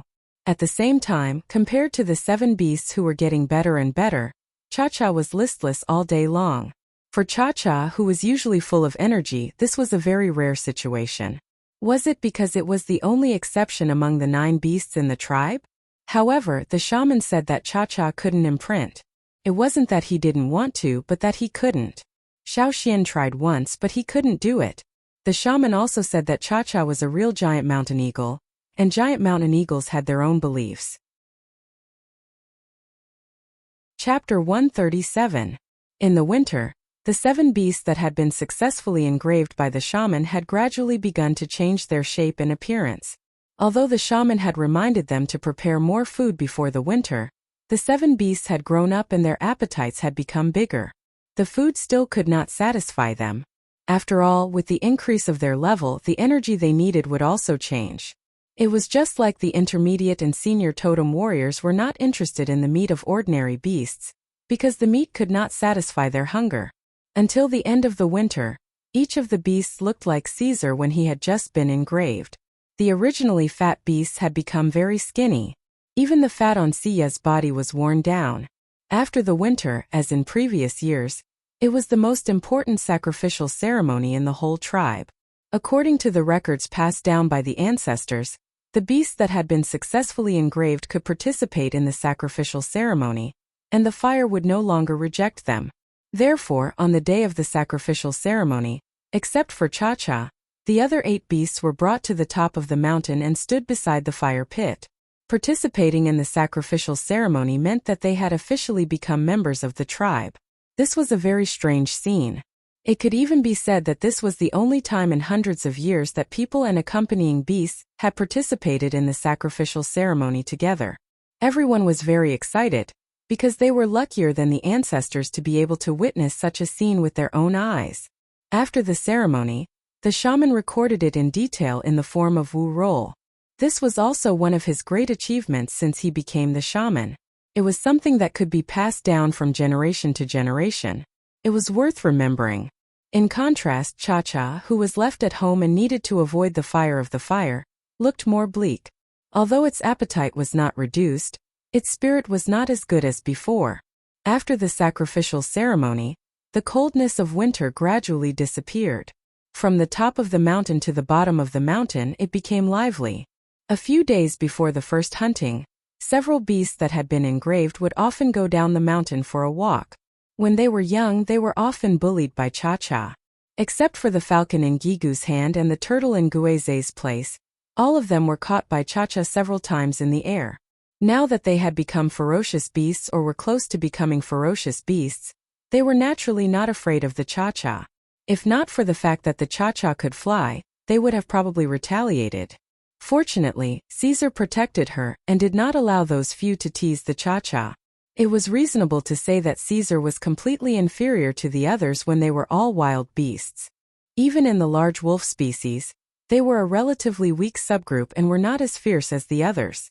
But in fact, after the engraving was completed and he grew into a ferocious beast, Caesar's growth was much better than that of the other 7. Neither the cave lion Chi nor Mao dared to provoke Caesar. Cha-Cha continued to squat in its nest as it watched the minions that it had once bullied become stronger one by one. Seeing this situation, Xiaoxian was helpless. When the shaman had almost finished teaching this batch of newly awakened warriors, Xiaoxian went up the mountain again to have a good chat with the shaman. I plan to take Cha-Cha to have a look over there during this hunting trip. Xiaoxian sat opposite the shaman and said. The shaman understood what Xiaoxian meant by over there, so he remained silent. After a while, he went to the inner room and took out an animal skin roll. He handed it to Xiaoxian and said, "This is recorded in the ancient scroll left by our ancestors." After Xiaoxian told the shaman about Cha-Cha last year, the shaman carefully read the ancient scroll and extracted some relevant records. Xiaoxian took the animal skin roll and looked at the written records. These were only ordinary written records and obviously they were retold by others. The description was a little vague. It also mentioned the severing land that Mai had mentioned. When the ancestors opened up the hunting route, they were blocked by a thorny plant and could not go any further. However, when they stood at a high place, they could vaguely see the mountains in the distance, but because of the plant in the middle, they could not go any further. Therefore, the ancestors called that place the severing land. It cut off the road between the mountains and prevented anyone from entering.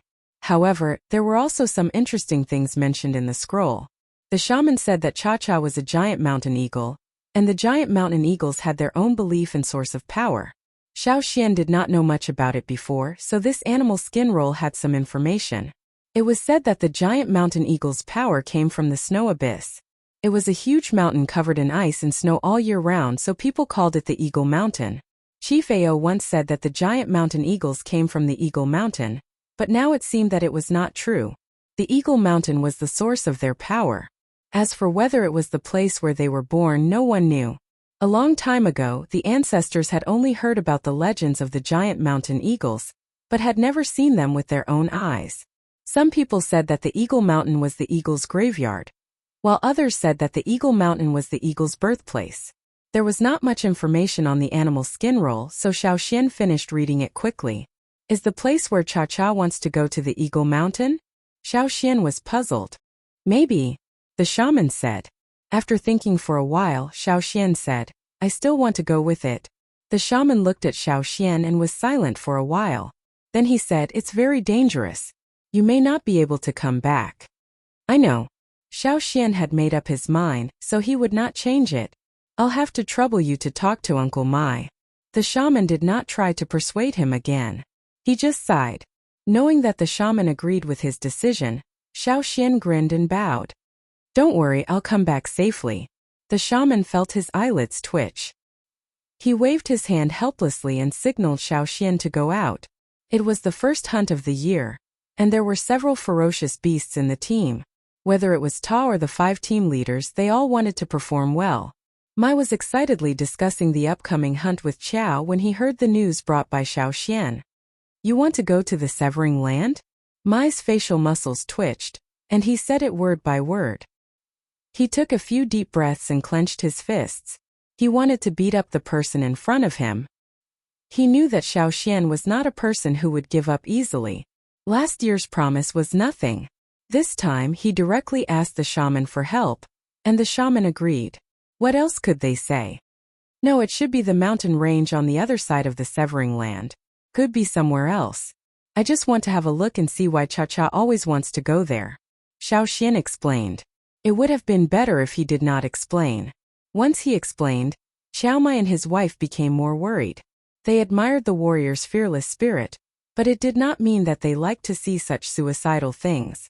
Even their ancestors did not want to go there. How could Xiaoxian, who was not even a mid-level totem warrior, come back. How annoying! How annoying! However, this matter was not made public. It was not until the hunting group went out from the first hunting area to the third hunting area that they knew about it. The Severing Land. You can't go there. Xian, listen to my. Don't go there. You can't come back if you go there. Really, don't go there. If Cha-Cha really wants to go there, he can just fly there himself. Why do you have to follow him? Everyone in the hunting group tried to persuade Xiao Xian. After years of living together, they had become closer to Xiao Xian. They also thought highly of Xiao Xian, a new warrior. What was more, Xiao Xian was born in a cave near the mountain foot area, but he was not inferior to those people in the mountain. This made them feel proud and proud. In the eyes of many old warriors in the mountain foot area, Xiao Xian's future achievements would not be inferior to those people in the mountain. In the future, he might even live in the mountain. Many of them often used Xiao Xian to encourage their children. For example, Sai's father. Every time he saw that Sai was not doing well, he would use Xiao Xian to criticize him. So, until now, Sai had never looked at Xiao Xian in a good way. But now, Xiao Xian wanted to go to the place that even their ancestors did not want to go. Wasn't he looking for death? Unfortunately, persuasion was useless. How could the shaman agree? No one could understand. But since the shaman agreed, they did not insist on persuading him. Mai called Xiao Xian alone to talk, and gave some good stone spearheads to Xiao Xian. Uncle Mai, if I still don't come back in 6 days, don't wait for me, Xiao Xian said. Mai wanted to say something but stopped. In the end he nodded. Xiao Xian did not plan to take Caesar with him this time. He told old Ku about this matter. If he could come back it would be fine. If not, old Ku still had Caesar to accompany him. The day before the hunting trip, Xiao Xian did not take Caesar with him. Instead, he left Caesar in the tribe. When Xiao Xian left, Caesar still followed him for some distance. After being scolded by Xiao Xian, Caesar reluctantly stopped. After saying goodbye to the hunting group, Xiao Xian called Cha-Cha. Then, holding Cha-Cha's feet, he was carried by Cha-Cha and left through the air. The forest ahead was not easy to pass, and the road was not easy to walk on. It was also time-consuming, but it was different in the air. There were not many large birds in the area ahead.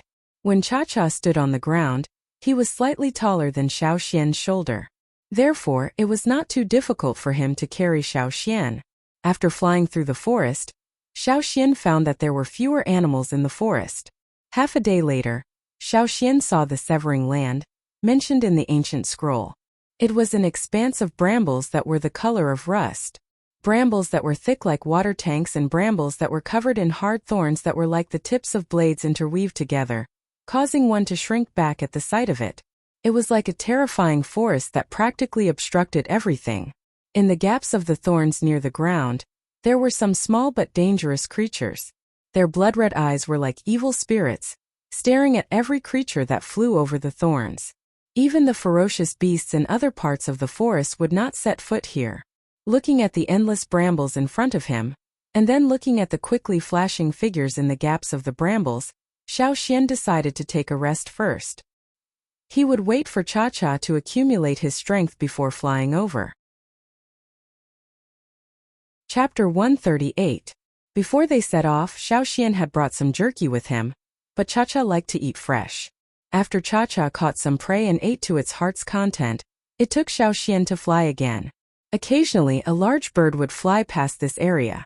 A few times it fought with Cha-Cha and Xiao Xian almost fell from the sky. If Cha-Cha was a little bigger, Xiao Xian could still stand on its back. Unfortunately, Cha-Cha was still too small. Xiao Xian twisted his body to avoid the awl-like beak of the bird. With one hand holding Cha-Cha's claw, he quickly took out the prepared stone needles from the animal skin pouch at his waist and threw them at the attacking birds. The stone needles had been dipped in a special grass juice, which had an extremely strong paralyzing effect. Xiao Xian always aimed at the parts of the body that the thick feathers of the attacking birds could not completely cover. As long as the skin was slightly broken, the medicine would seep in and take effect, and the birds would no longer chase after him. The birds that attacked Xiao Xian in front of him shook their heads and slowed down after being hit. They could not tell which direction they were flying in. However, this bird's resistance was probably not as strong as the ones before it. After being hit by the needle near its neck, it wobbled and flew up and down, then suddenly fell down. When it finally flapped its wings and stopped falling, it crashed into an arch bridge that was surrounded by thorns and thorns. Bang! The strong collision made the bird, which was already dizzy, even more dizzy. The thorns on the thorns also scraped off many of its feathers. The bird that was hit by the needle and hit the arch bridge was scratched by the thorns.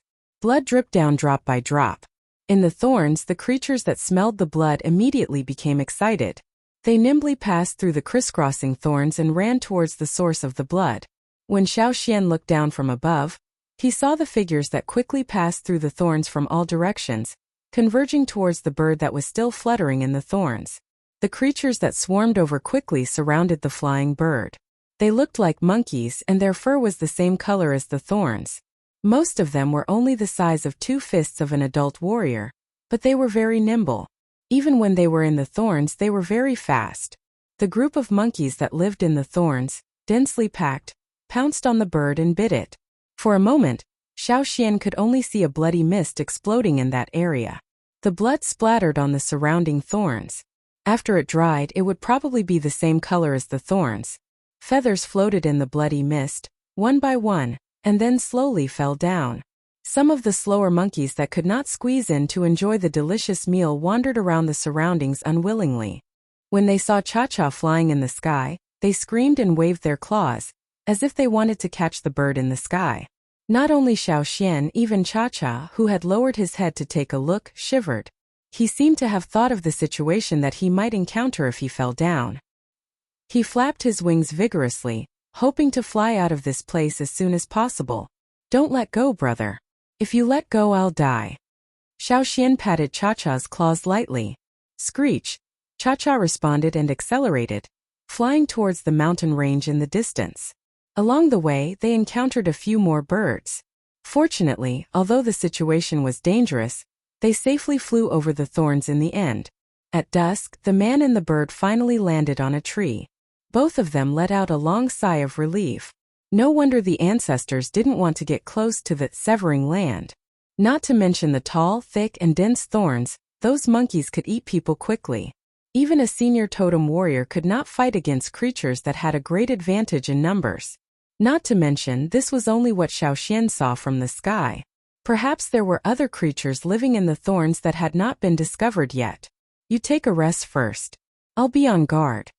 Xiaoxian patted Cha-Cha next to him and said in a low voice. Even if they passed through the thorns and came to this mountain range that looked no different from the hunting area, Xiaoxian could not let down his guard. Night came quietly. Xiaoxian couldn't find a cave nearby, so he could only find a place on top of a tree. He used the surrounding branches as camouflage, set up a small trap, and sprinkled some medicinal powder on the ground. He made do here for the night. The sounds in the forest could tell Xiaoxian if this place was the same as the hunting area. Listening carefully, the sounds made by different creatures mixed together to form a unique sound of the area. Therefore, as long as he listened to the sounds, he could make a preliminary judgment. Xiaoxian carefully distinguished these sounds. No, it was different. The nocturnal creatures here were very different from those in the hunting area. It seemed that he had to pay more attention. He could not judge based on his previous knowledge in the hunting area. Late at night, Xiaoxian was awakened by the sound of leaves rubbing against each other. Because he needed to be vigilant, he could not sleep deeply. This was a habit he had developed in the forest. He did not rest, but he could not rest at ease. He would wake up at the slightest abnormal sound. Listening carefully, the sound was like the wind blowing the branches full of dense leaves, and the leaves rustled. Rustle. But in fact at this time there was no wind at all. None of the leaves around Xiaoxian moved. The tree trunk under his feet trembled slightly, which meant that something had climbed up the tree. It was not on Xiaoxian's branch, but it was not far away. The rustling sound gradually became louder. Xiaoxian slightly comforted Cha-Cha, who was a little uneasy. Holding the hilt of the stone knife in his right hand, he held his breath and at the same time, he used his special vision to look outside. The branches were a little interfering, but Xiaoxian could still see through the leaves and see the situation outside. He looked in the direction of the sound. Was that a snake? Looking at its bones, it looked like a snake, but its outline was a little blurry. Its body surface was covered with many long, thin, and dense bone-like things. This was a creature that Xiao Xian had never seen before. He could only judge the creature that had climbed up the tree based on its general shape. The snake's body was much thicker than Xiao Xian's. It could easily swallow Xiao Xian in one bite, which gave Xiao Xian a bad feeling. Fortunately, it did not come to the branch where Xiao Xian and the others were. Instead, it went through the branches to another tree. When the strange snake was far away, the rustling sound also gradually faded away. Cha-Cha's anxiety also subsided. Xiao Xian tightened the stone knife in his hand and carefully exhaled. He did not know if this trip was worth it, but his adventurous nature from his previous life, coupled with Cha-Cha's yearning for a certain place, made Xiao Xian decide to make a trip. Perhaps there were more dangers ahead, but once he started, he could not turn back. Xiao Xian would also try his best to go as far as possible. Perhaps he would die and not be able to return to the tribe. There was enough food left in the tribe, and there was Caesar at Old Ke's side. His life would not be more difficult than Old Ke's former life as a stoneware craftsman. Thinking about it, Xiao Xian sneered in his heart. Would he die? How was that possible? Holding the knife, Xiao Xian closed his eyes and rested for a while. He had to continue tomorrow. At night, Xiao Xian woke up several times and saw several nocturnal animals. They were indeed different from the animals in the forest on the other side of the thorny belt. In the next few days, Xiao Xian quietly walked through the forest, while Cha-Cha flew by in the air. Xiao Xian only needed to follow Cha-Cha. It could determine the correct direction. This trip was to find the place Cha-Cha had been looking for, not to hunt. Apart from eating basic food when they were hungry, Xiao Xian and Cha-Cha would not do much fighting. They had to save more energy for the journey, and also be vigilant of the dangers around them. Where would they find the time and energy to hunt? Since Xiao Xian decided to bring Cha-Cha here, Cha-Cha was no longer lazy. It hunted fiercely every day, ate a lot and hurried on with its journey. Many times it even thought that Xiao Xian was too slow, so it grabbed Xiao Xian and flew up. After all, the road on the mountain was not as fast as flying. Sometimes they would meet some big flying birds. Cha-Cha would first avoid them. If it could not avoid them, it would fight them. If it could not fight them, it would run away.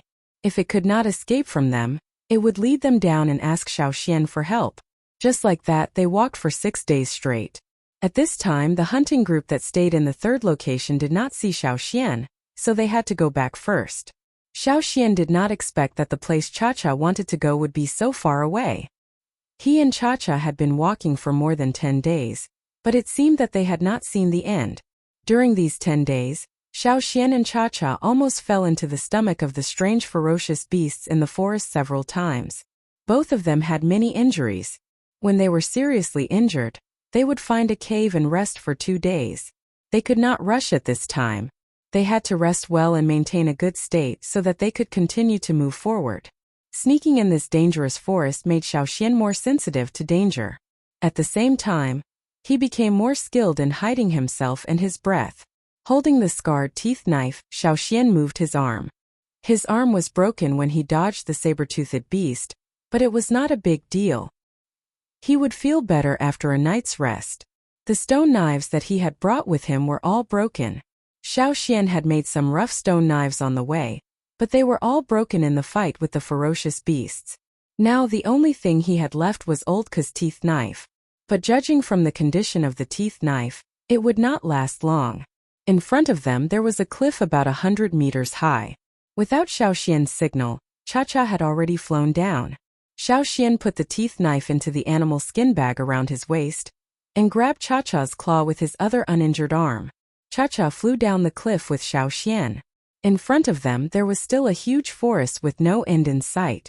But the trees in this forest seemed to be taller than the ones they had seen before. After flying for a while, Xiao Xian asked Cha-Cha to find a place to put him down. Cha-Cha did not respond. There were no birds around, so there were no threats. They could continue to fly. It felt that it was faster to fly. Alright, then fly a little higher. I keep having the feeling that this place. Before Xiao Xian finished his words, a branch that stretched out from the top of a giant tree suddenly bent, and then shot out like a spring towards Cha-Cha, who was about to fly over.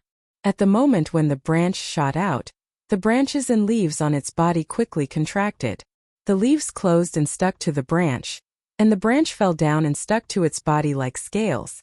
It was a snake, and this strange snake reminded Xiaoxian of the creatures he had encountered on the night when he first entered this mountain.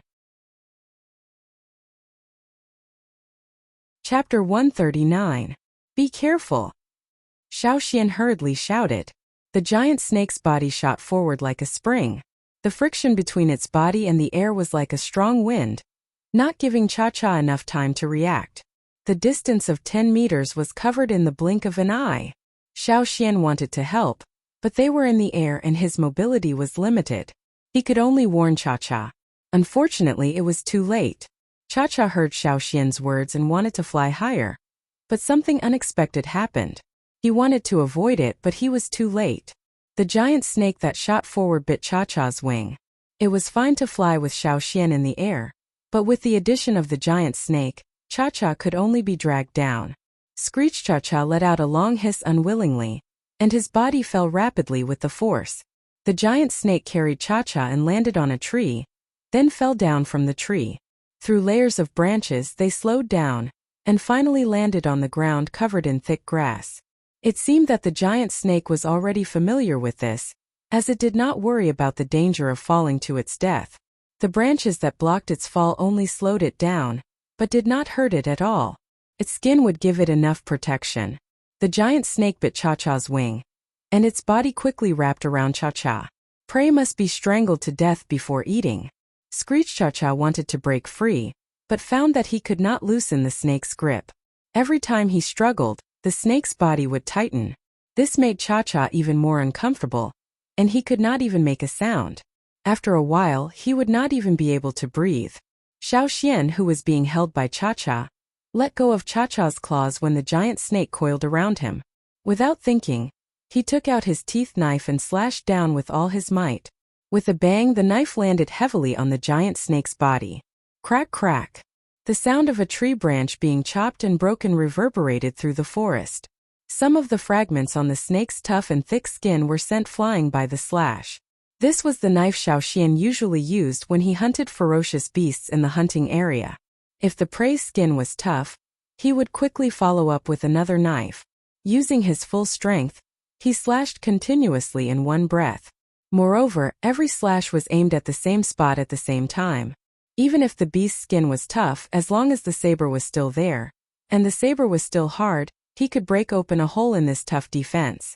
The tree-like camouflage was the snake's specialized scales. Compared to ordinary branches, the snake's specialized scales were harder. Even Xiaoxian's teeth blade could only leave a mark on the scales. It was difficult to cut a wound in one go. Indeed, Xiaoxian had been injured before, so the strength of his slashes was weakened. He could not injure the snake with one strike.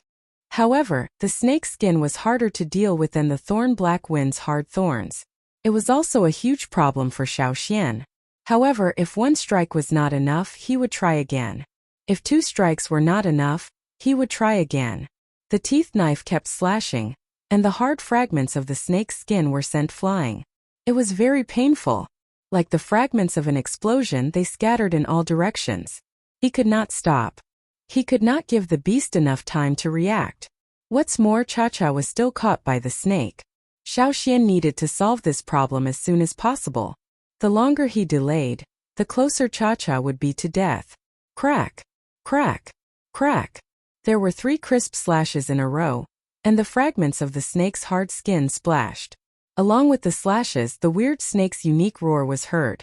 It was like the shrill sound of a storm blowing through a narrow gap. Slash, slash, slash.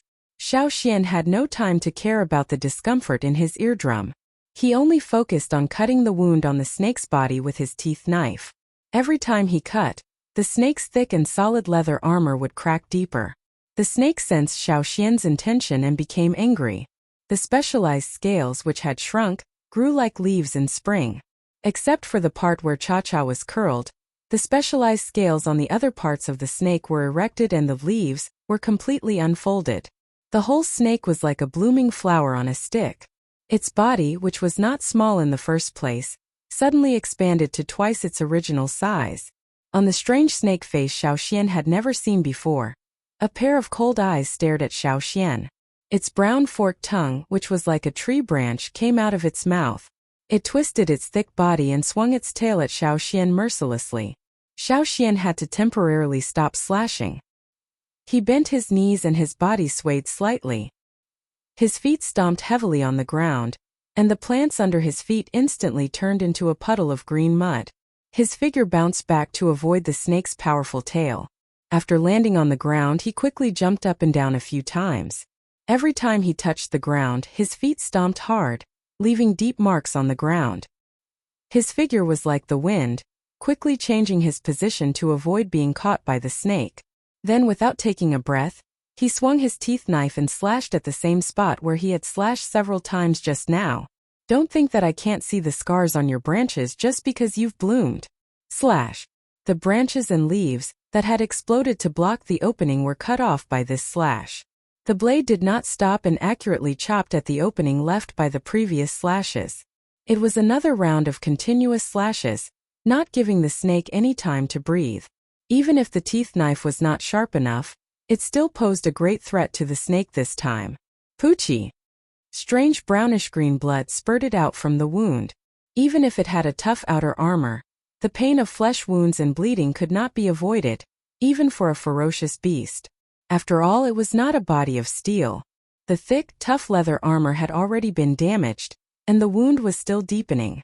If the snake did not stop it, it would be directly cut in half. Feeling the pain on its body, the snake was angry and screamed again and again. Its original target was the eagle that flew past. It liked to eat this kind of small eagle the most. As for the creature caught by the eagle, it thought that it was prey caught by the eagle and did not take it seriously at all. It could not understand why this seemingly weak creature in front of it could pose such a threat to it. Its skin was broken and blood was flowing out. This was something that it had never expected. If it could, it would have thrown this seemingly weak creature far away when it caught the eagle. Unfortunately, regret was useless. The serpent twisted its body. It was dodging to avoid being attacked again in its wounds. However, Xiao Xian's figure was agile. Not only did he avoid its attack, but he also pressed on. Slash again. Again. The blade flashed continuously.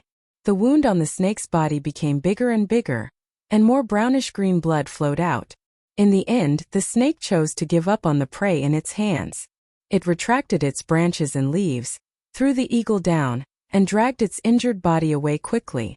From the moment the snake dragged Cha-Cha to the moment it was forced back by Xiao Xian, it had only been a minute. Xiao Xian was anxious about Cha-Cha's injury, and did not give the snake any time to breathe.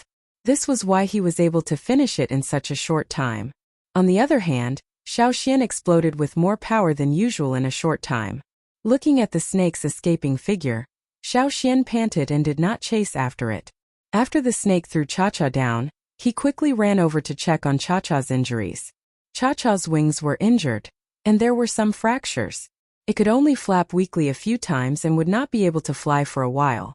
Looking at the places where Cha-Cha had been bitten by the snake, there were no traces of venomous fangs, and the wounds did not seem to be highly toxic.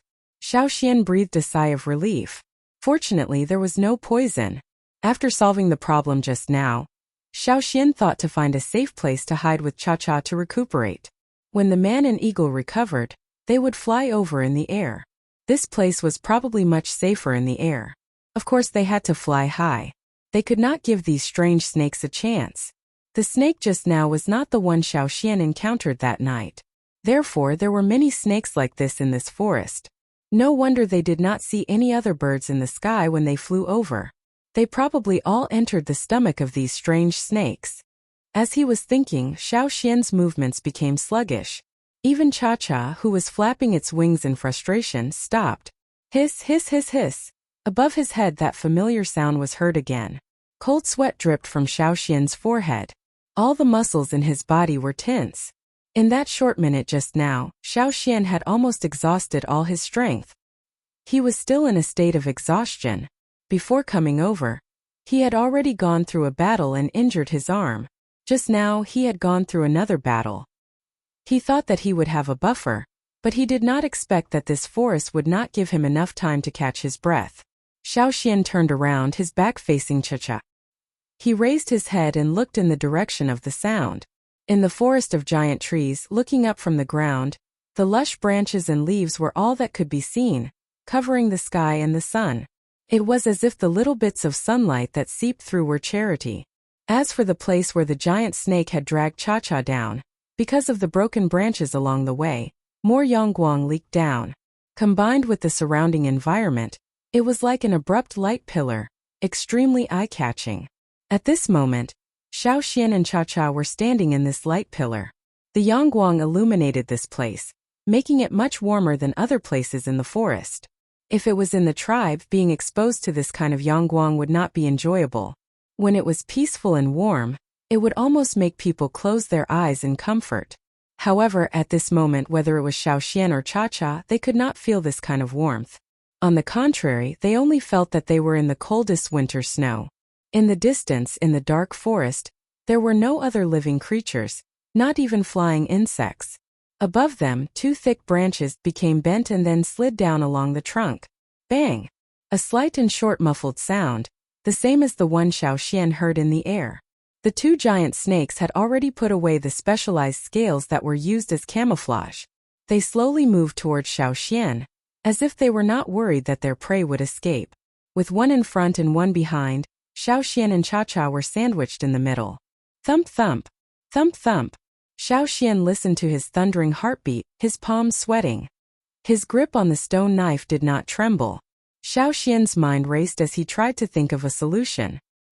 He knew that he did not have much strength left. If he had to fight one more time, he would not have much chance of winning.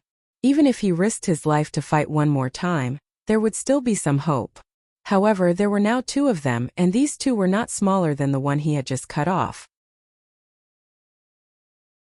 Chapter 140. Even without their specialized scales, the two snakes were still much thicker than Xiaoxian. They slowly approached Xiaoxian and Cha-Cha. Strangely, Xiaoxian saw a trace of mockery in their cold eyes. They had seen Xiaoxian defeat their own kind, but did not help. Instead, they watched from high up on the branches, as if they were using their own kind to test Xiaoxian's strength. Now they realized that Xiaoxian did not have enough strength to pose a threat to them. Beside him was a delicious little eagle. Finally, they slowly came down from the tree. The two snakes twisted their bodies and walked in an S shape, getting closer and closer. Just as Xiaoxian was thinking about whether to fight one more time or carry Cha-Cha and escape, a sharp eagle cry came from the sky. This cry broke the silence of the forest, and also disturbed the originally slow pace of the two snakes. The two snakes flicked their tongues as if sensing something. However, they did not approach Xiaoxian and Cha-Cha. Xiaoxian's heart beat faster. There were eagles. Eagles and snakes were also on opposite sides here. Either you eat me or I swallow you. Naturally, the two snakes would not be small characters like him and Cha-Cha if they were able to make them wary. Weak creatures would not be able to survive in this forest. Cha-Cha turned its head and looked away from the two snakes to the sky. Whoosh! A huge figure flashed past above them. The two snakes seemed to have the intention to leave, but were hesitating. Just as they were hesitating, the huge figure flew over again. This time it did not just fly past them, but directly passed through the dense branches above them. Two large claws tore through the dense branches, revealing an eagle head similar to Cha-Cha's. Is this also a giant mountain eagle? Xiaoxian thought. Compared to the giant mountain eagle, Cha-Cha looked like a toddler in kindergarten. The giant eagle's sharp eyes looked at the two snakes on the ground and swooped down. Crack, crack, crack, crack. The branches above them became brittle and broke into countless pieces. Wooden splinters fell like rain. Xiaoxian carried Cha-Cha and quickly ran to the side to hide. He did not dare to run away. Here, he could rely on the giant eagle to avoid the two snakes. If he ran away, there might be more of these snakes in other places. It was better to stay here and observe the situation. The giant eagle swooped down through the branches. When its large claws clawed on the tree trunks, 10 people would not be able to encircle them, leaving holes. When it was a few meters above the ground, the eagle claw exerted force and rushed toward one of the large snakes. The area under the forest was still a little narrow for it. It couldn't even stretch its wings, and its agility was greatly reduced. Even so, the eagle's claws still caused a great impact to the snake. The eagle's claws pressed down on the snake's wriggling body. The eagle's sharp beak pecked at the snake like a sharp blade. The other snake wanted to help, but the eagle whipped its wing and only bit off a few feathers. The eagle was supposed to hunt in a wide area, not in a dense forest. If it did not do well, it would be trapped. Moreover, the eagle's wings could be scratched by the branches. Even if the eagle's wings were tougher than those of ordinary birds, it was not completely unaffected. Xiaoxian did not dare to help rashly. If Xiaoxian went over, the giant eagle would be restrained. The giant eagle grabbed the big snake that had been pecked by it and flung it towards the thick tree trunk next to it with great force. At the same time, when the other snake tried to bite it, it used the snake under its claws as a whip and lashed at it. Bang! The snake's head hit the tree trunk again and again. Every time it hit the tree trunk, it would leave a hole. Xiaoxian watched from the side with his mouth wide open. This eagle was indeed an expert. Looking at the way it used the snake's body as a whip, it was obvious that it was not its first time. It was very skilled. It was the first time he saw an eagle use a snake as a whip. It seemed that this giant eagle understood where its weakness was and used a more relaxed method to deal with its prey. Cha-Cha, who was next to Xiaoxian, was also stunned. However, it soon became excited and wanted to grab the snake and swing it a few times. Finally, the snake under the eagle's claws was knocked dizzy. It did not have a chance to bite the eagle's claws before it was torn apart by the eagle's beak. The thick and solid skin had already been broken in several places. Brownish-green blood flowed everywhere. Every time the eagle's beak tore the snake's skin, a piece of skin and flesh would fall off. The other snake wanted to escape, but the giant eagle dropped the snake under its claws and grabbed at the escaping snake. In the end, neither of the snakes managed to escape. The giant eagle bit and tore the two snakes, then raised its claws and threw one of them towards Xiaoxian and Cha-Cha. It grabbed the other snake and flapped its wings. It seemed that it wanted to leave this place and find a place to eat. The snake that was thrown over was obviously the giant eagle's charity. However, how could Xiaoxian give up the opportunity to leave this place for a snake? Xiaoxian stored his teeth knife back at his waist and ran over with Cha-Cha. He could see that the giant eagle did not want to kill Cha-Cha, but Xiaoxian still had to be cautious. After running a few steps, he slowed down and observed the eagle's reaction. The giant eagle, which was about to fly away, stopped and looked at Xiaoxian. Its sharp eyes made Xiaoxian break out in a cold sweat and feel great pressure. Cha-Cha, who was being carried on Xiaoxian's shoulder, was also doing his best at this time. He cried pitifully at the giant eagle, which was worthy of his usual cleverness and cheekiness. The giant eagle stared at Xiaoxian, who was getting closer and closer. It seemed to be thinking about something, and its sharp eyes were much less sharp. It flapped its wings and its claws vigorously pushed off the ground and flew up. Xiaoxian grabbed Cha-Cha's leg with one hand and jumped over. His legs clamped down on the snake's body, which had been pecked until only its spine was left. This was the only place that could be clamped down. As the giant eagle flew up, Xiaoxian clamped down on the snake's body and hung upside down. Brownish-green blood flowed all over Xiaoxian's body. Cha-Cha, who was being held by Xiaoxian, did not feel good either. It was rarely held upside down like this. Thanks to his strong body and the strength of a totem warrior in the tribe, Xiaoxian could carry Cha-Cha's weight with one arm. It was not difficult for him to carry big stones in the tribe. Although Cha-Cha was big now, it was much lighter than a stone. During the ascent, the giant eagle could not fly freely, so it had to use the trees nearby several times. Xiaoxian and Cha-Cha bumped into trees several times. He also felt the same as the snake just now. Xiaoxian tried his best not to throw Cha-Cha away. They did not expect to be able to sit on the eagle's back and give it a ride.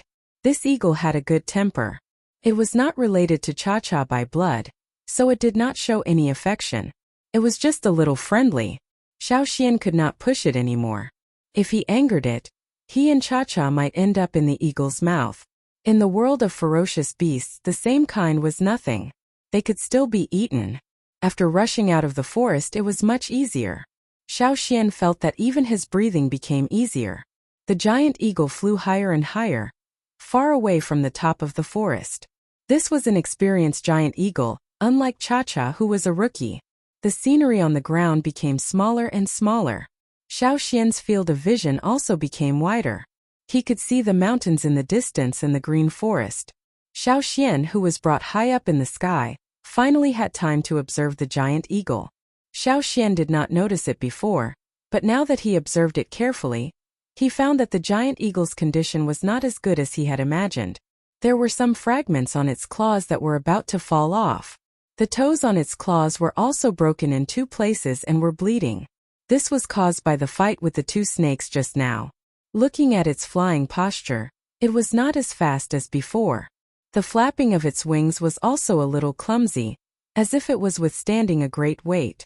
In fact, Xiao Xian and Cha-Cha were nothing compared to this giant eagle. As for the snake, even if it was caught, it should not have been so heavy. This giant eagle seemed to be struggling to fly. Xiao Xian observed the giant eagle from its claws, to its feathers, to its beak.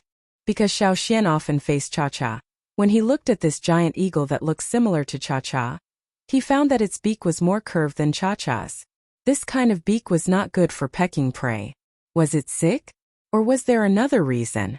It seemed to have a sharp aura, but its body was no longer sharp. A fight could bring it great pain. It was hard to imagine that such a powerful eagle in the forest would be in such a state. If he had not observed this, Xiao Xian would have thought that it was still healthy. As he pondered, Xiao Xian suddenly thought of a possibility.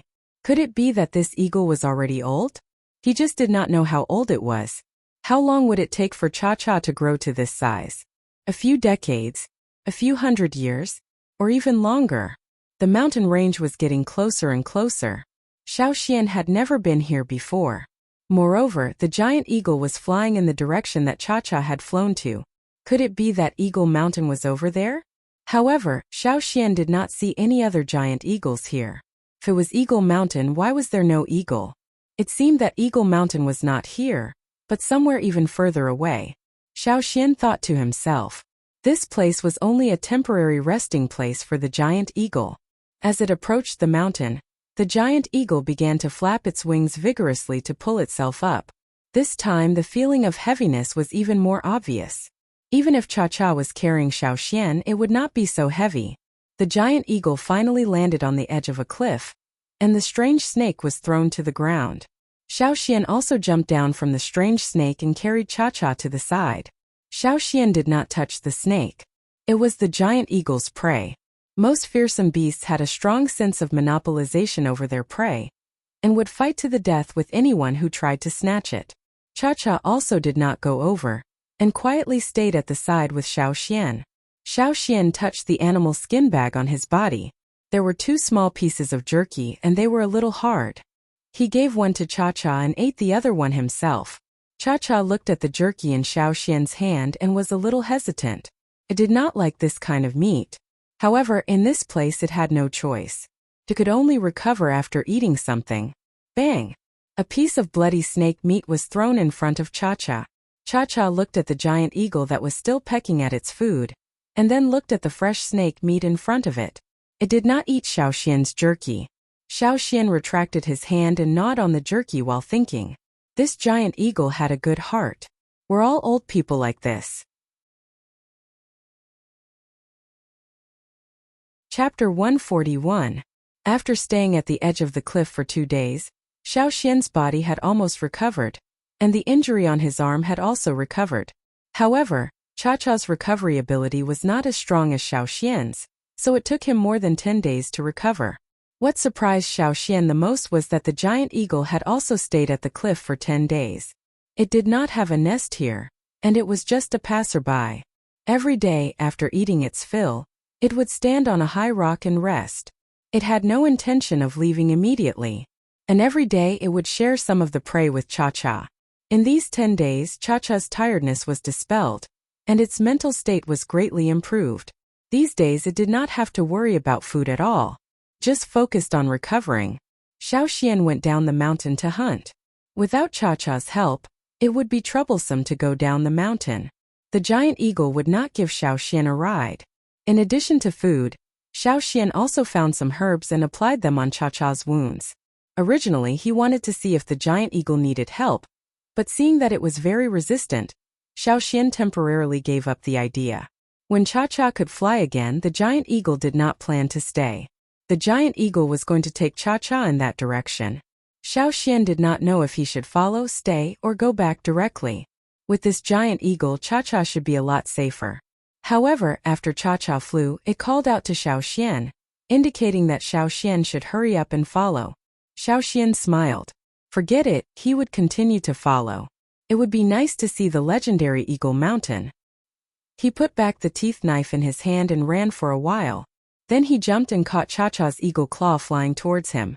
The giant eagle in the sky seemed to be very impatient.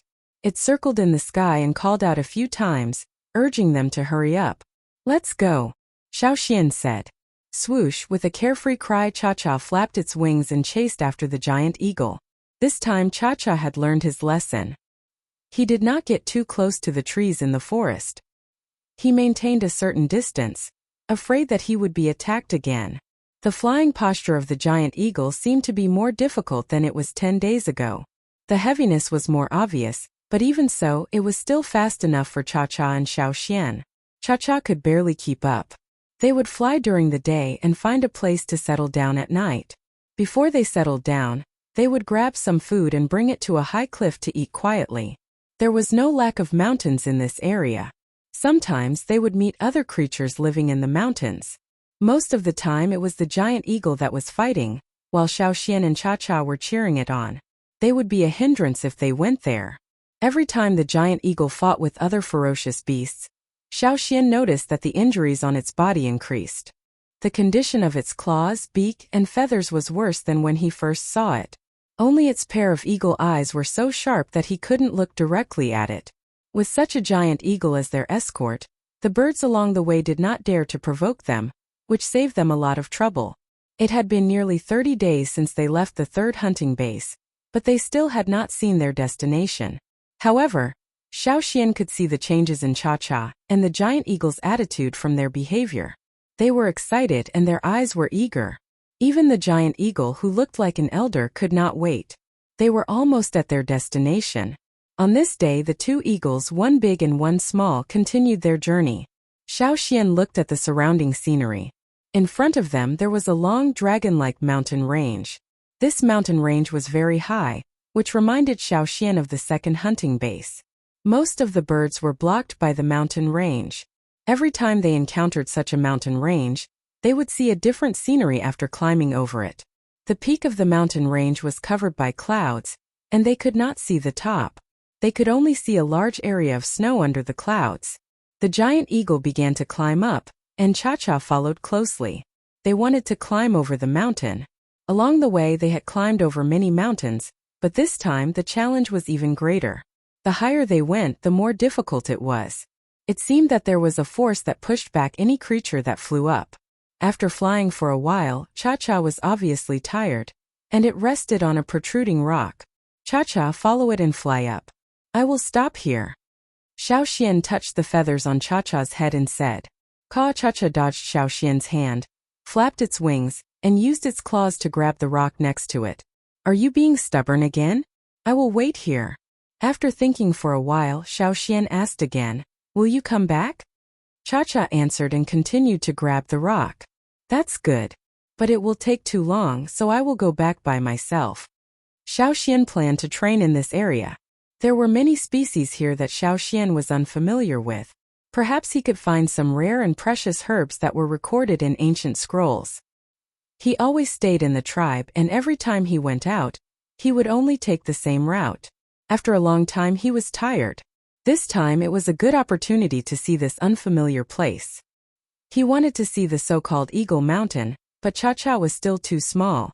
It was normal for it to travel, but this place was different. It was difficult for it to fly on its own, not to mention carrying a person. The giant eagle above them began to urge them again. Cha-Cha was still a little hesitant, so it called out to the eagle above. Hurry up and follow it. It was rare for him to ride on such a big leg. If he lost it, where would he find it again? Xiaoxian was talking when he suddenly felt a wind behind his head. He turned his head and saw a giant eagle claw coming at him. Because the claw did not have any killing intent, Xiaoxian did not pull out his teeth knife. Standing on the ground, the eagle was almost 10 meters tall, so its claws were naturally much bigger than Cha-Cha's. Could even catch a big snake, so it was easy for it to catch Xiaoxian. After the giant eagle caught Xiaoxian, it flew up. Cha-Cha looked at it and quickly followed. The giant eagle's claws were obviously used to catching prey, so it could not control its strength. Xiaoxian was caught by the eagle's claws. He felt that his internal organs were about to be squeezed out, and his bones were cracking. If it were not for the strong body of a totem warrior, an ordinary person would have been crushed to death. However, the giant eagle had good intentions. After spending some time together, the giant eagle did not dislike Xiaoxian as much as before. Seeing that Cha-Cha was having a hard time carrying Xiaoxian, it decided to help. However, it did not know that there were many creatures that were much weaker than the prey it usually caught. Without Xiaoxian, Cha-Cha felt a lot more relaxed, but he still couldn't fly fast. The pressure coming from the front seemed to be an invisible big hand, pressing down harder every time he rose a little. Not only Cha-Cha but also the giant eagle. Xiaoxian's weight was nothing to the giant eagle. It was just resisting the pressure from above. The mountains in front of them were already covered in snow. There was no greenery, but they still could not see the top. Looking up, they could only see layers of clouds. The cold air poured into his lungs. At first, Xiaoxian could still withstand it. It was similar to the winter in the tribe. However, as he continued to climb, Xiaoxian found that even a totem warrior could not withstand the cold. The fur on his animal skin coat was already covered in frost, and the area of ice was expanding. Not only the animal skin coat, Xiaoxian's hair, the giant eagle's and Cha-Cha's feathers were also freezing. There was light above, but the golden yangguang did not let people feel much warmth at this time. If it was at night, it would probably be even colder. They had to quickly climb over before it got dark. Mobilizing the totem power in his body, a warm current flowed around his body, warming up his almost frozen body. However, once it stopped, he would feel the biting cold again. When Xiaoxian felt that he was about to freeze into a popsicle, he finally saw the top of the mountain. This made Xiaoxian, who was about to turn into a popsicle, and Cha-Cha, who was already exhausted, happy. Cha-Cha flapped its wings more vigorously. Closer. Even closer. Slowly climbing up, over the cloud-shrouded mountain peak, Xiaoxian's pupils shrank as he looked at the scene in front of him. He thought that after reaching the top, he would descend and go to the other side of the mountain. However, when he reached the top, he found that there was only flat ground. Bang! The giant eagle landed on the ice field at the top of the mountain. Xiaoxian, who was thrown away, rolled a few times on the frozen ground before stopping. There was a thick layer of snow on the ground, but the snow was very hard like stone. Looking behind him, there was a layer of clouds. It was as if he had stepped on the clouds and entered the realm of heaven. However, looking ahead, there were clouds and mist, and he could not see clearly what was in front of him. However, Xiaoxian could feel that there were other living creatures in the lingering clouds and mist. After the giant eagle released Xiaoxian, it panted for a while and then walked forward. Cha-Cha quickly followed. The cold mist filled the air, and Xiaoxian walked beside them. When he turned his head, he could only see a layer of mist. The place where he had landed had disappeared into the mist. On the surrounding ground, there were some protruding crystal-like icicles. One could be seen every few dozen meters. Kacha! Kacha kacha! Xiaoxian looked around. There were similar sounds coming from all directions. Some were near, some were far. However, Xiaoxian did not dare to be distracted. He and Cha-Cha followed closely beside the giant eagle. Tap-tap footsteps came from behind. It was the eagle's footsteps. A flow of cold air came from behind, and Xiaoxian shuddered. As the footsteps came closer, Xiaoxian turned his head to look. What he saw shocked Xiaoxian so much that he stopped breathing. Because of the mist, Xiaoxian could not see clearly. He could only see a huge black figure in the mist. If Cha-Cha was like a kindergarten kid next to the giant eagle, then the giant eagle was also like a child next to this big guy next to it. Was this also a giant mountain eagle? Xiaoxian used his special vision to look. Although it was still blocked by the mist, he could vaguely make out the skeleton of a giant mountain eagle. He took a deep breath. Xiaoxian suddenly felt that his vision was too narrow. A giant mountain eagle with the word giant attached to its name could be seen from its size. The one they had seen before was not a typical example of this species. He just did not know if there were more giant eagles. Among these big guys, Xiao Xian felt waves of pressure. It was as if he had fallen into a nest of monsters. Looking at the two eagles, one big and one small, in front of him, Xiao Xian hurriedly followed. No matter what, following them closely was the best thing to do. The big eagle let Cha-Cha to walk in the misty land. When they came to a protruding crystal-like icicle, the big eagle lowered its head and bit the icicle. It pecked off a piece of the icicle, bit it, swallowed it, and then continued. Cha-Cha looked at it and pecked at the ice as well. Hearing the cracking sounds, Xiao Xian finally understood where the sounds came from.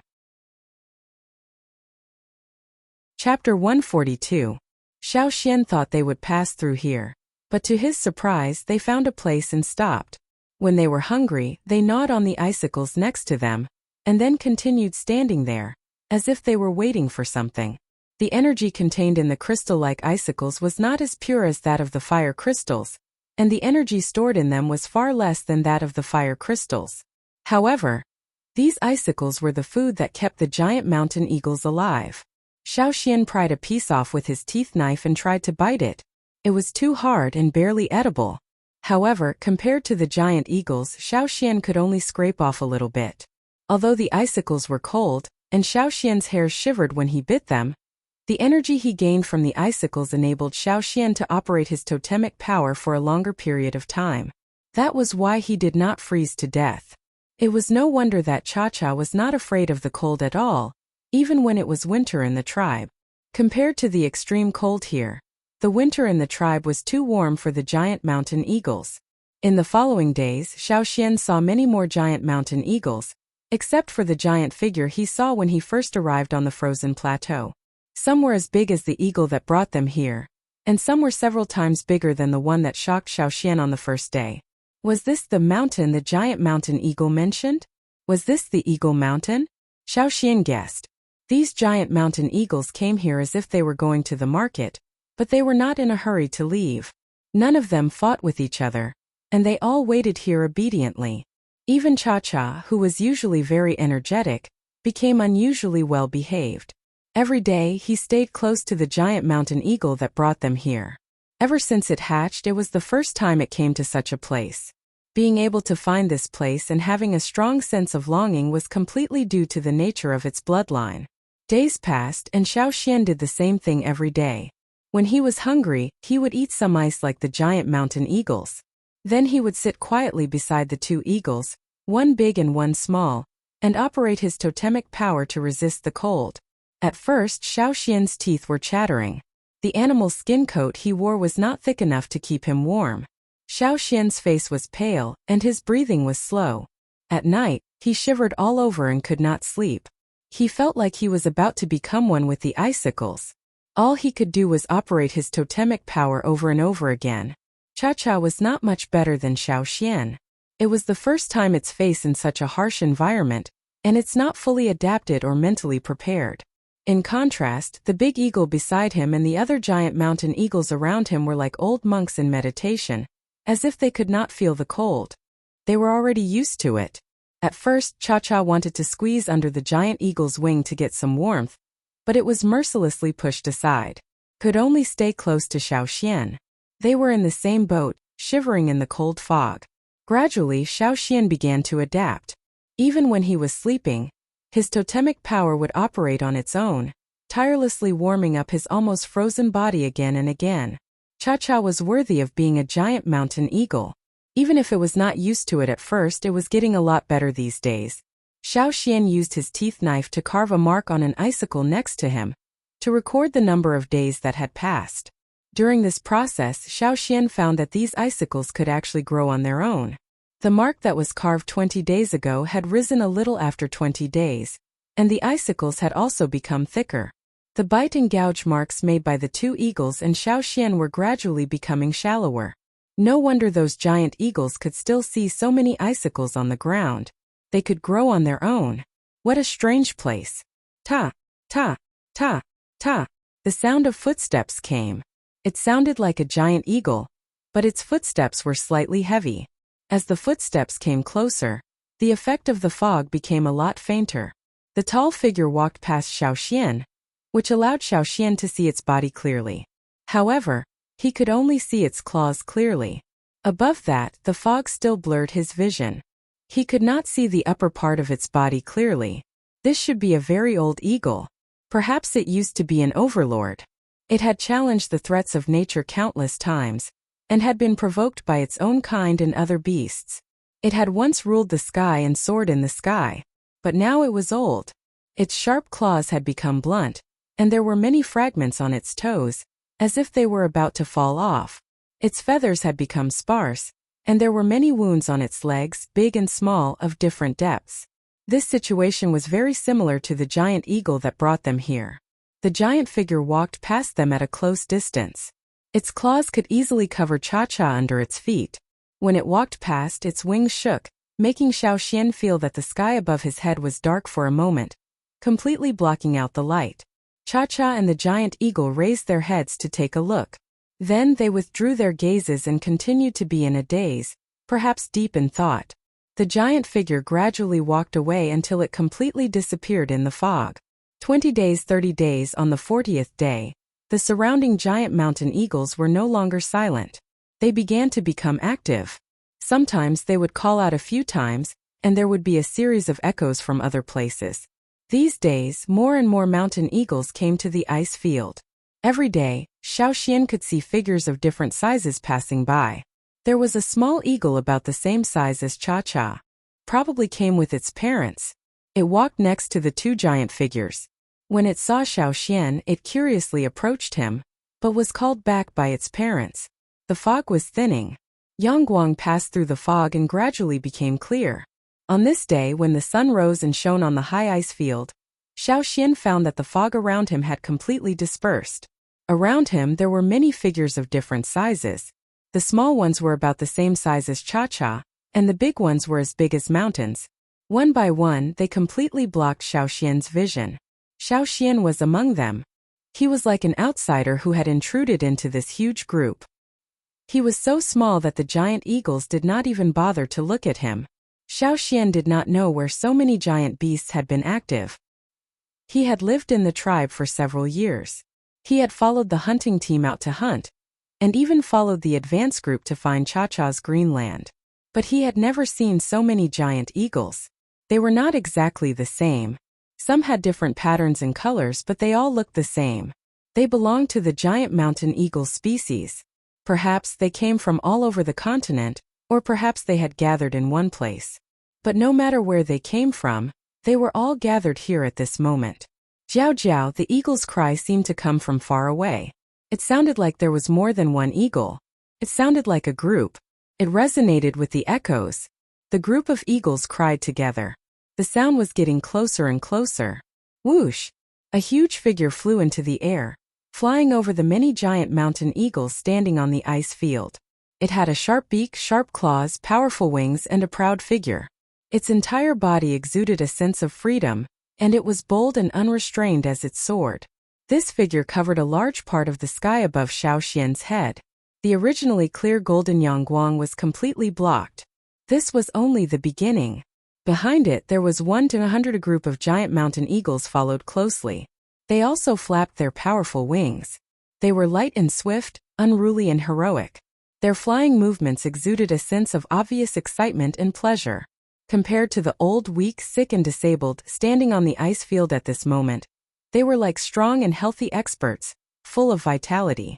It was not only the sky above Xiaoxian's head. In the distance where Xiaoxian peeked through the gaps between the big figures around him, there were also many figures flying past. They came from the front, then returned to the other side of the mountain. Xiaoxian felt as if he was about to be blown away by the wind created by the eagles. When these figures gradually disappeared, there was already movement in front of him. The sound of wings flapping could be heard. At first it was sparse, but then a group of wings flapping could be heard. Xiaoxian saw the giant eagles in front of him also flapping their wings and flying up. Beside him 2 eagle cries could be heard. Xiaoxian looked over. Cha-Cha also flew up. It called out to Xiaoxian, then flew forward with the rest of the group. When these big fellows that blocked Xiaoxian's vision flew up, What appeared in front of Xiaoxian was a snow-covered mountain. The mountain was a little far away, but it was very big. He did not know where the top was.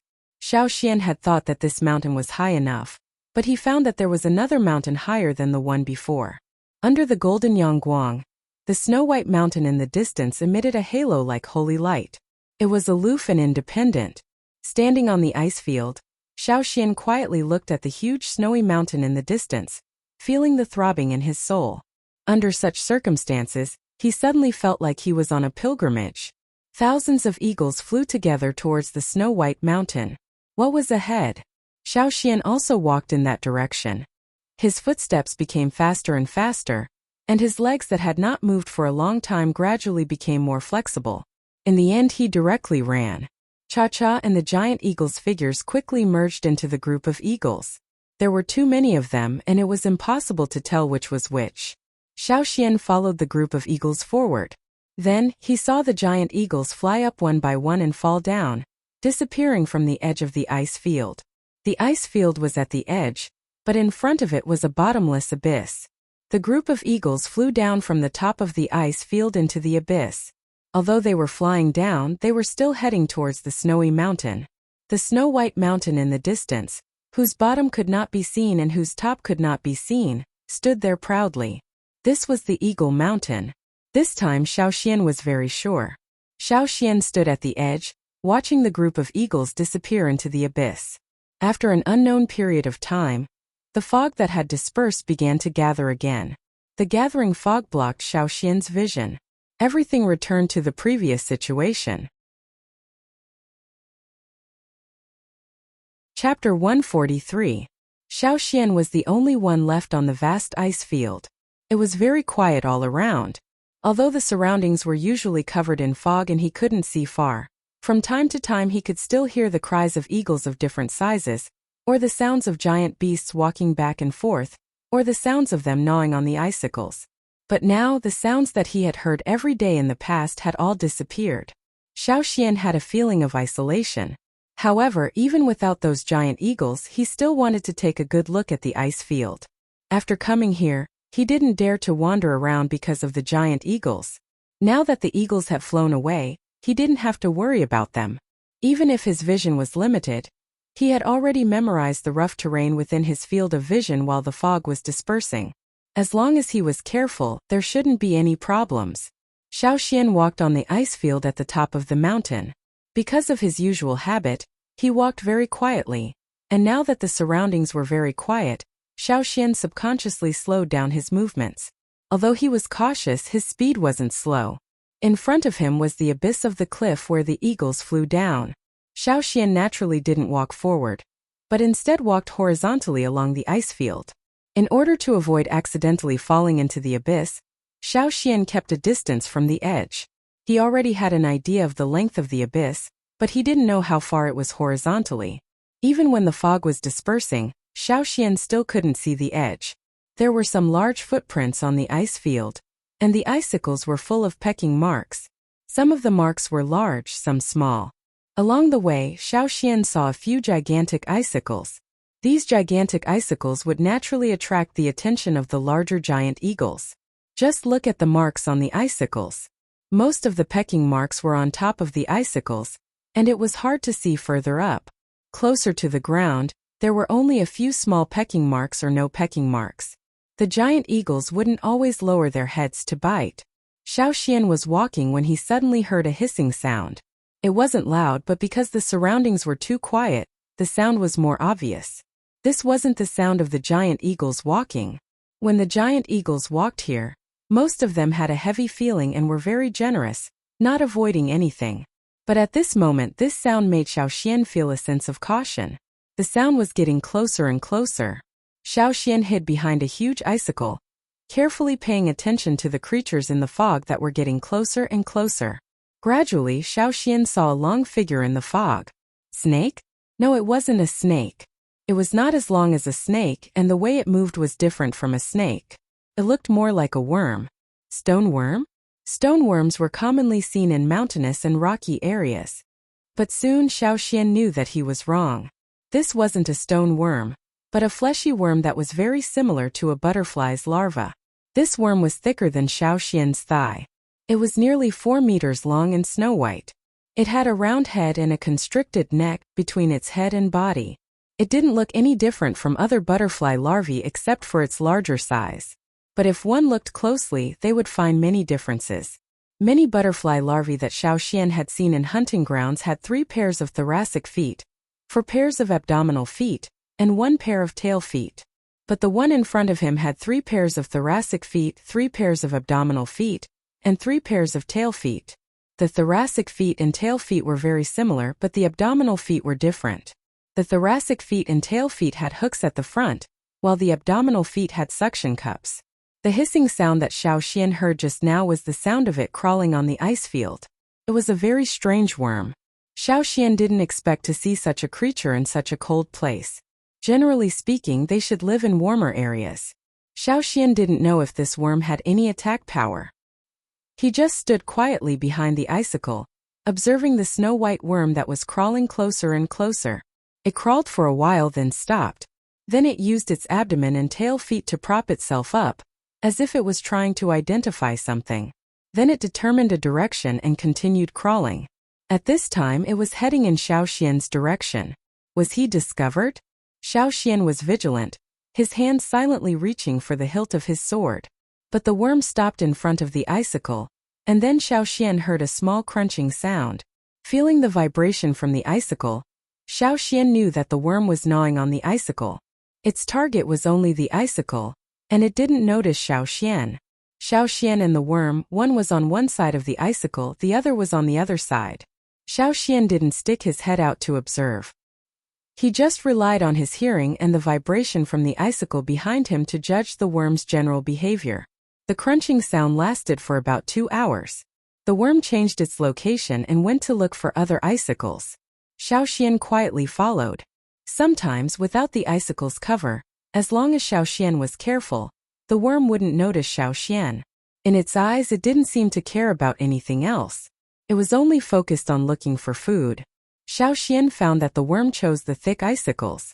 Because the thick icicles were mostly long, the larger giant eagles gnawed on them.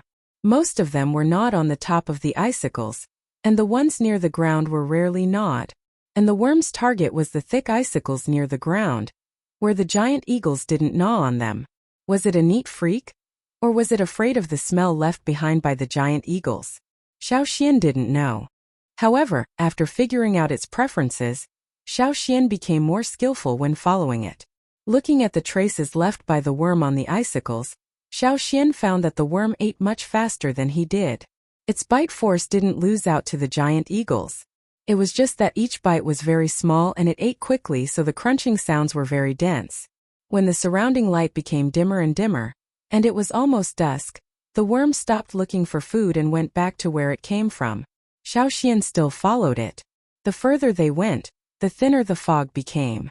There was basically no fog in the ice field. At this time, Xiao Xian could see the white worm more clearly. Where did it come from? Where was it going now? When the worm reached the edge, it arched its slender body, then moved along the steep slope, stretching the front part of its body downwards. Then it moved the back part of its body so that the two ends touched.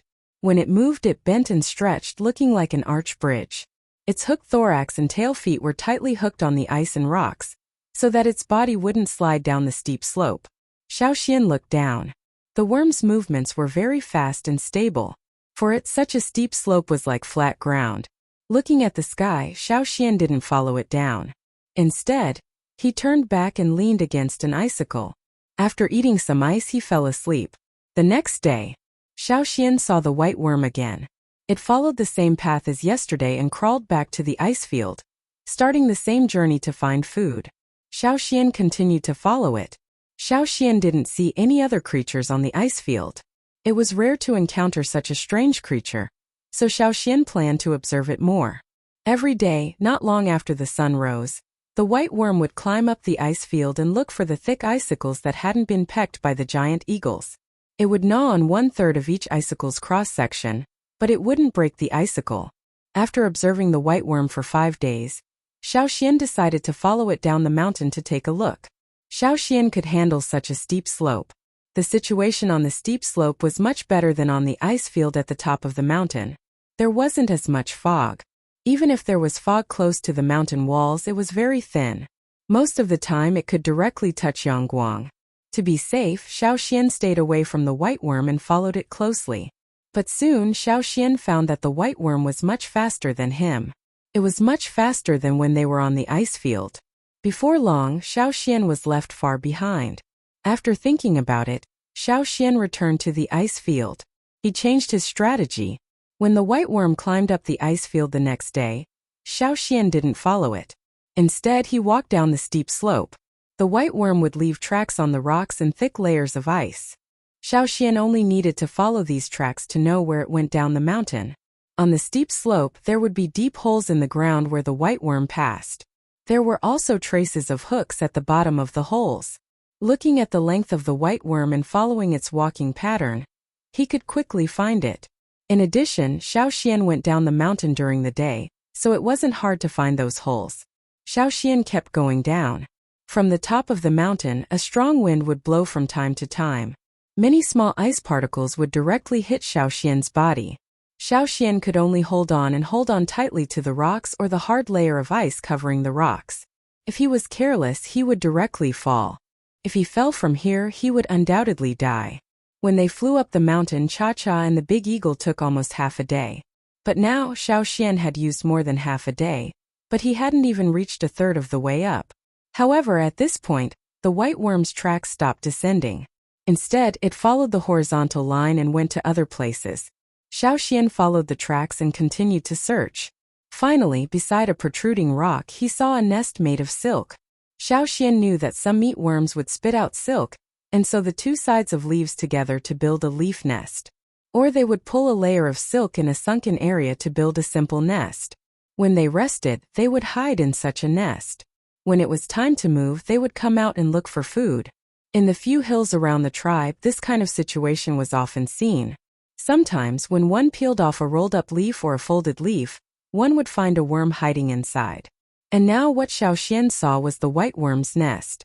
The silk was very transparent. What was strange was that it didn't reflect light.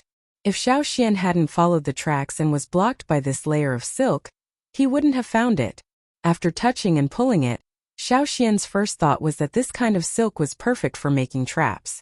He just didn't know how long it would last. However, for now, Xiaoxian wouldn't touch these silk threads. He would first observe the white worm. Otherwise, it wouldn't be good to alarm it. Chapter 144.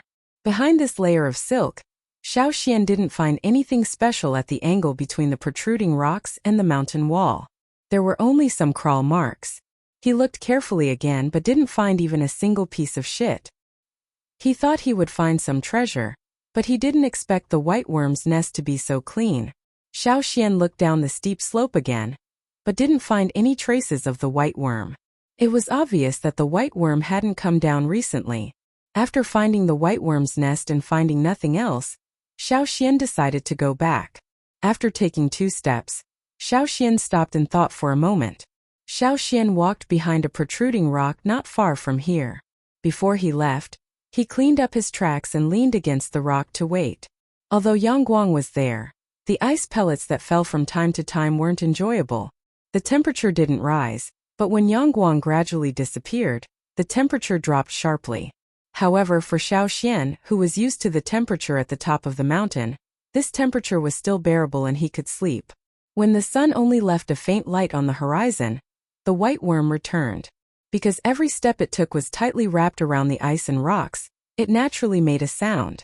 Xiaoxian was resting with his eyes closed, but when he heard the noise, he quickly looked over. From the angle that Xiaoxian chose, he could clearly see the white worm's movements outside and inside the nest. Although the sun had already set, the 2 moons in the sky provided enough light for Xiaoxian to see the situation over there. After eating its fill and returning to the nest, the white worm excreted. One by one, white translucent balls of ice came out from its tail. After the white worm finished excreting, it kicked the balls of ice down the mountain one by one. Xiaoxian. This worm was really obsessed with cleanliness. It even knew not to dump feces in its nest. After eating and drinking its fill, The white worm lay down in the nest and didn't move. Xiaoxian didn't look again and leaned against the rock to sleep. The next day, before the sun completely rose, the white worm left the nest. After it, Xiaoxian also went up the mountain. In the next few days, Xiaoxian did not go down the mountain, nor did he follow the white worm. Instead, he continued to explore other places on the ice field. After familiarizing himself with the terrain, Xiaoxian also sped up. A few days later, Xiaoxian returned to his original location. He didn't turn back, but because this ice field was circular, he would naturally return to his original location after walking around. During this process, Xiaoxian encountered a few more insects that looked like the white worm, but he didn't spend any more time tracking them. Xiaoxian returned to the starting point, but he didn't see the white worm anywhere. He looked around and didn't see any traces of the white worm. Curious, Xiaoxian went down the mountain and went to the white worm's nest to investigate. He happened to see the worm that had just finished shedding its skin. The shed skin was the same color as the silk it spat out, transparent. Perhaps because it had just finished shedding its skin, it was a little tired. After resting for a while, it moved and kicked the pile of skin out of the nest.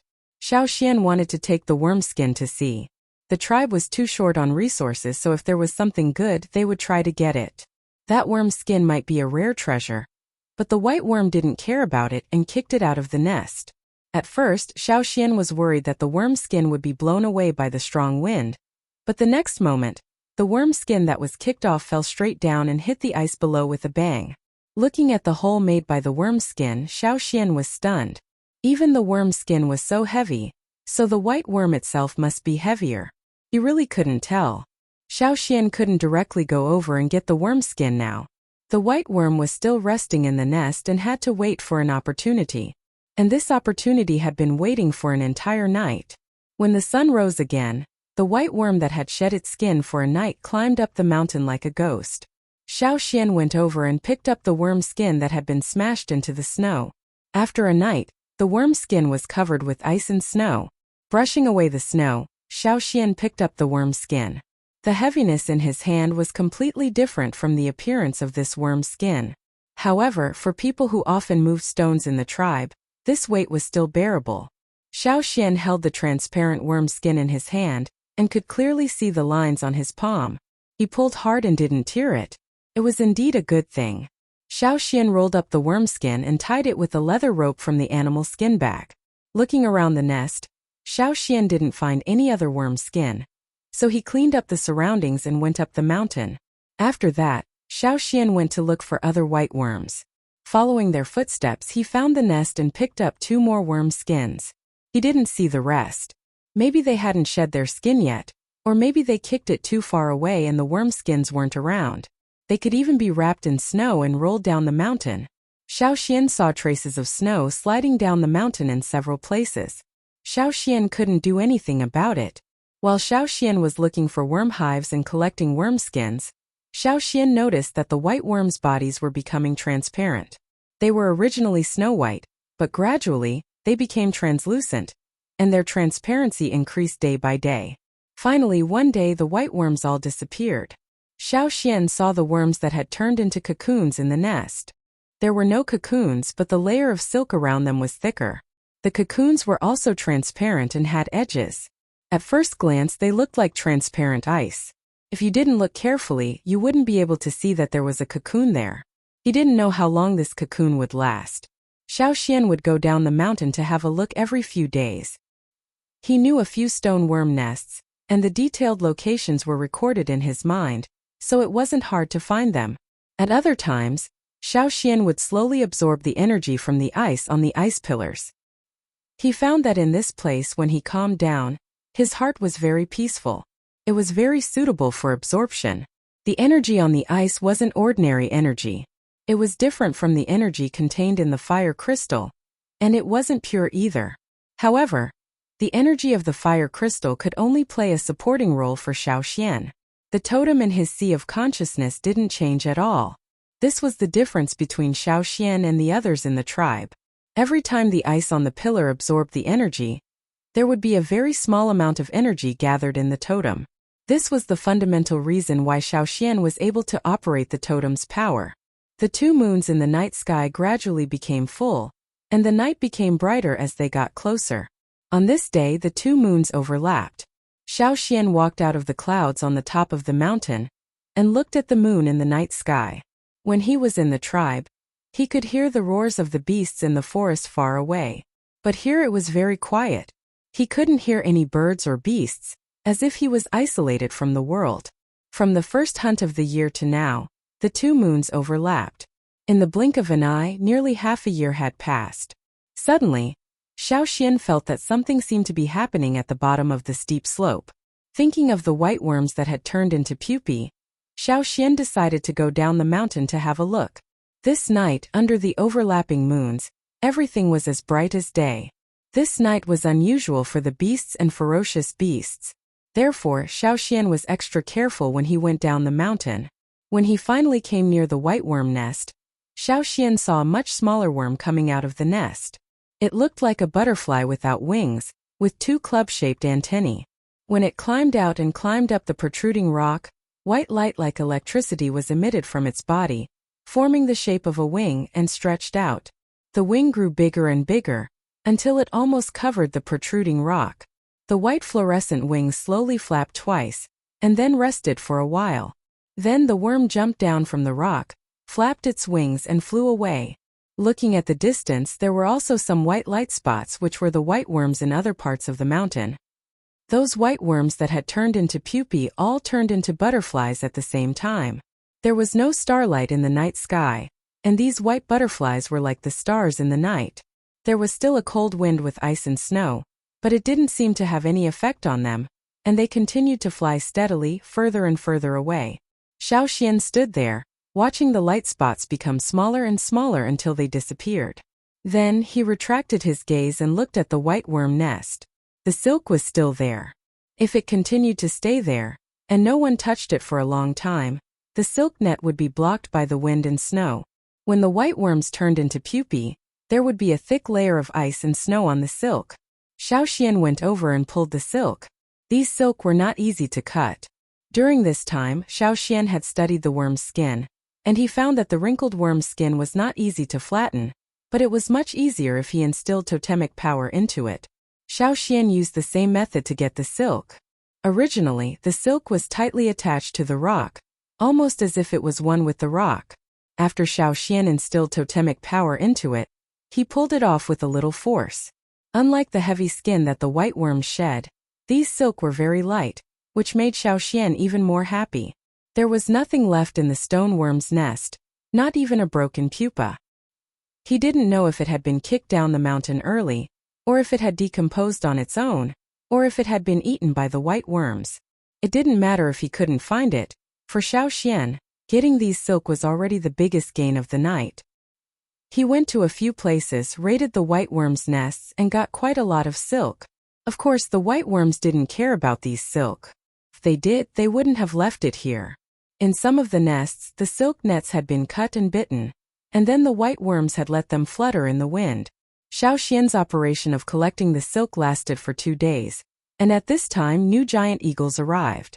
Just like when Cha-Cha and the other eagles came, these giant eagles were very tired, and looked like they were in poor health like old men in their twilight years. The continuous arrival of these giant eagles made Xiaoxian know that perhaps Cha-Cha and the rest would be back soon. Because the giant eagles had gathered on the ice field again, Xiaoxian didn't run around anymore. He waited at the place where he and Cha-Cha and the rest stood, trying to reduce his presence as much as possible. Xiaoxian chewed on some ice, while paying attention to the giant eagles that passed by. While chewing, Xiaoxian felt that something was wrong. He looked up and saw a giant eagle fall, and with a bang it fell in front of Xiaoxian. The eagle's head was not far from Xiaoxian, so he could see it very clearly. For a moment big eyes met small eyes. Chapter 145. This eagle was bigger than the one that had brought them here. It looked like it had traveled a long way and was extremely tired. After falling on the ice, it did not move, only gasping for breath.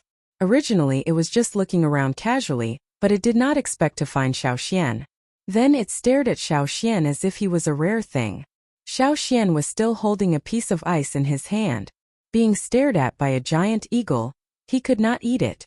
What did that eagle mean? Xiaoxian did not feel any malice from the eagle's eyes. He was just curious about the eagle's reaction.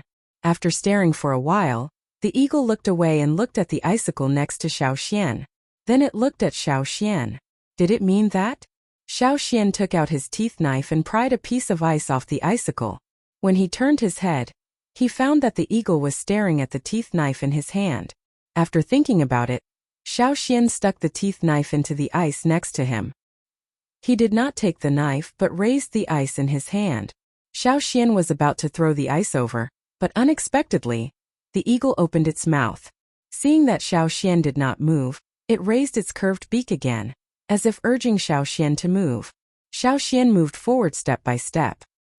He did not have a knife and the eagle did not show any malice, but when facing such a giant beast, he had to be careful.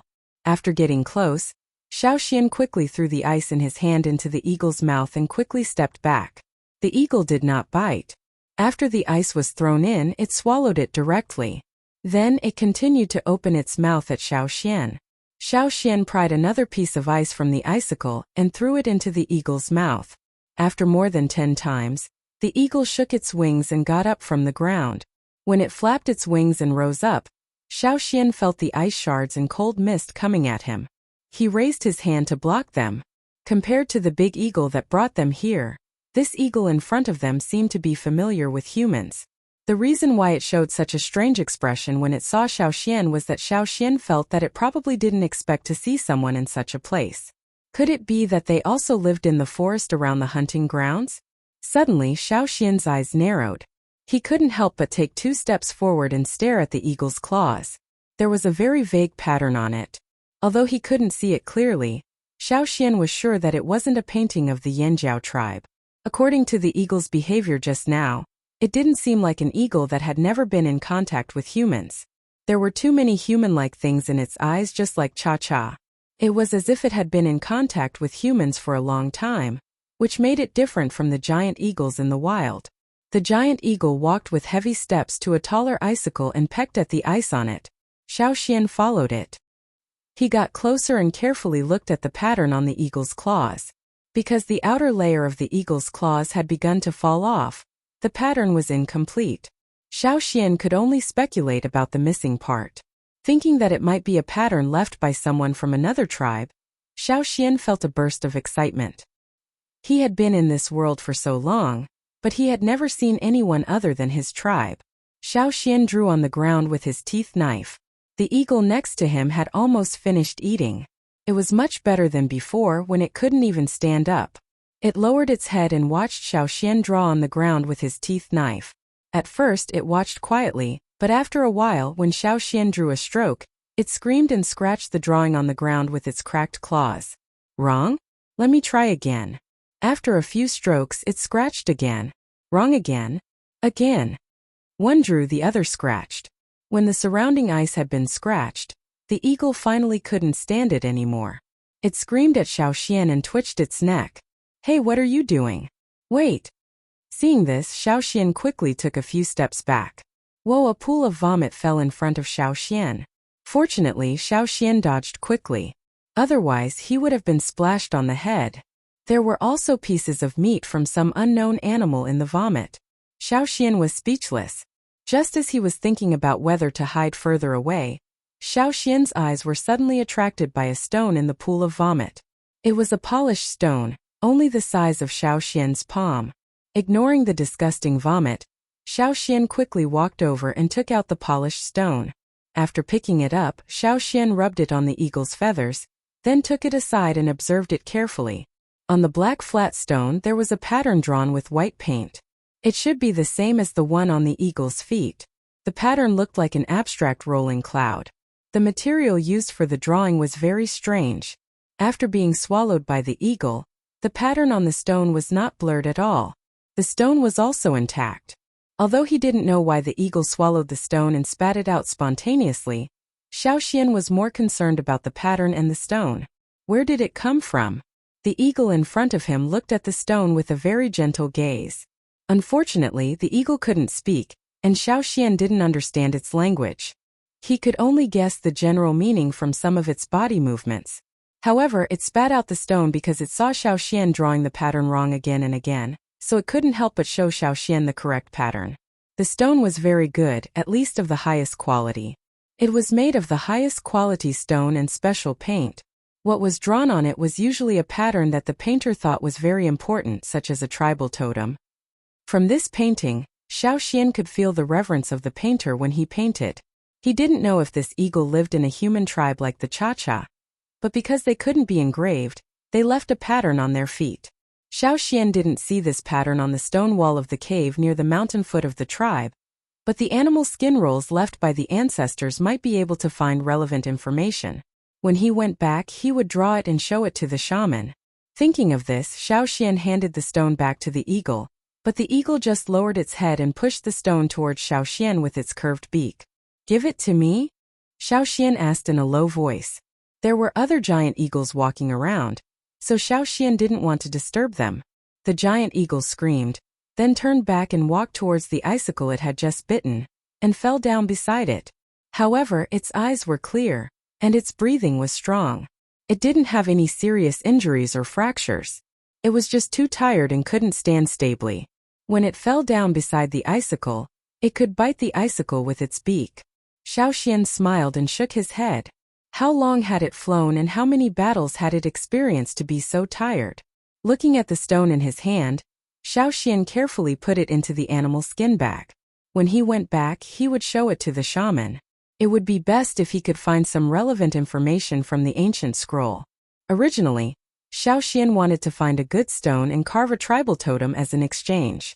However, after thinking about it, Xiaoxian gave up. Even if he knew about the existence of other tribes, he didn't know if the tribe had any enmity with other tribes. Therefore, he didn't dare to act rashly. Every day, giant mountain eagles of various sizes would arrive. Some of them came alone, while others came in pairs or in groups. However, with that eagle next to him, the other eagles wouldn't come to fight for the territory, let alone notice Xiaoxian. The surrounding eagles became more and more silent. Even the eagle standing next to Xiaoxian didn't want to talk to the outside world. Other than eating, it just stood quietly beside the icicle. Sometimes when Xiaoxian talked to it, it only responded with a slight sound. When the fog thinned, Xiaoxian knew that it was time. Yangguang shone the light on the ice field. The fog completely dissipated, and the familiar cry of the eagles sounded again. Whoosh whoosh whoosh. One by one, huge and strong figures appeared in the sky above. They cried loudly to vent their excitement, as if they were celebrating their new life. Jiao. The eagle next to him called to Xiaoxian. It was about to leave. Good luck. Xiaoxian waved to it. Jiao. Another eagle cried, but this time it didn't come from the eagle next to him, but from the sky. Xiaoxian put his finger in his mouth and whistled. A figure separated from the group of eagles flying above and flew towards Xiaoxian. After not seeing him for so long, Xiaoxian almost didn't recognize him. The last time they met, Cha-Cha wasn't even as tall as Xiaoxian. Now he had doubled in size. Standing on the ground, he was more than 3 meters tall. The eagles on the ice field had already begun to fly down into the abyss, and Xiaoxian and Cha-Cha were about to return to the tribe. Another eagle cry came from the sky not far away. It was the big eagle that had brought them here before. Its body had also doubled in size. It had a sharp beak, sharp claws, and powerful wings. Its old appearance had completely disappeared, and in its place was a body that was full of strength like that of a young man. That eagle cried to Xiaoxian and Cha-Cha, and then flew away, disappearing in the blink of an eye. We should also go back. Xiaoxian patted Cha-Cha, who was showing off by flapping his wings, and walked towards the steep slope. This time, Xiaoxian didn't need to grab Cha-Cha's claws, and could directly jump onto the eagle's back. However, before that, Xiaoxian still had things to take. Wait a moment, I have something to bring. Xiaoxian walked down the steep slope and came to a place, and began to dig with his teeth knife. Cha-Cha saw this and also used its claws to help. Previously, when Cha-Cha scratched the rocks, it could only leave shallow marks on the rocks. Now it could easily cut off a large piece of rock with one claw. It was even easier for it to claw ice as if it was tofu. Soon, Xiaoxian dug out the skin and silk of the white worms that were buried by Xiaoxian. The skin and silk were in good condition. This is very heavy, can you do it? Xiaoxian raised the 3 rolls of white worm skin and said, Zhao, okay, let's try it first. Xiaoxian carried the 3 rolls of white worm skin and silk, and jumped onto Cha-Cha's back. Take off. Zhao, after a cry, Cha-Cha swooped down. Xiaoxian looked back at the top of the mountain. The mountain peak towered into the clouds, and was hidden in the clouds. Surrounded by clouds, the mountain was still the same.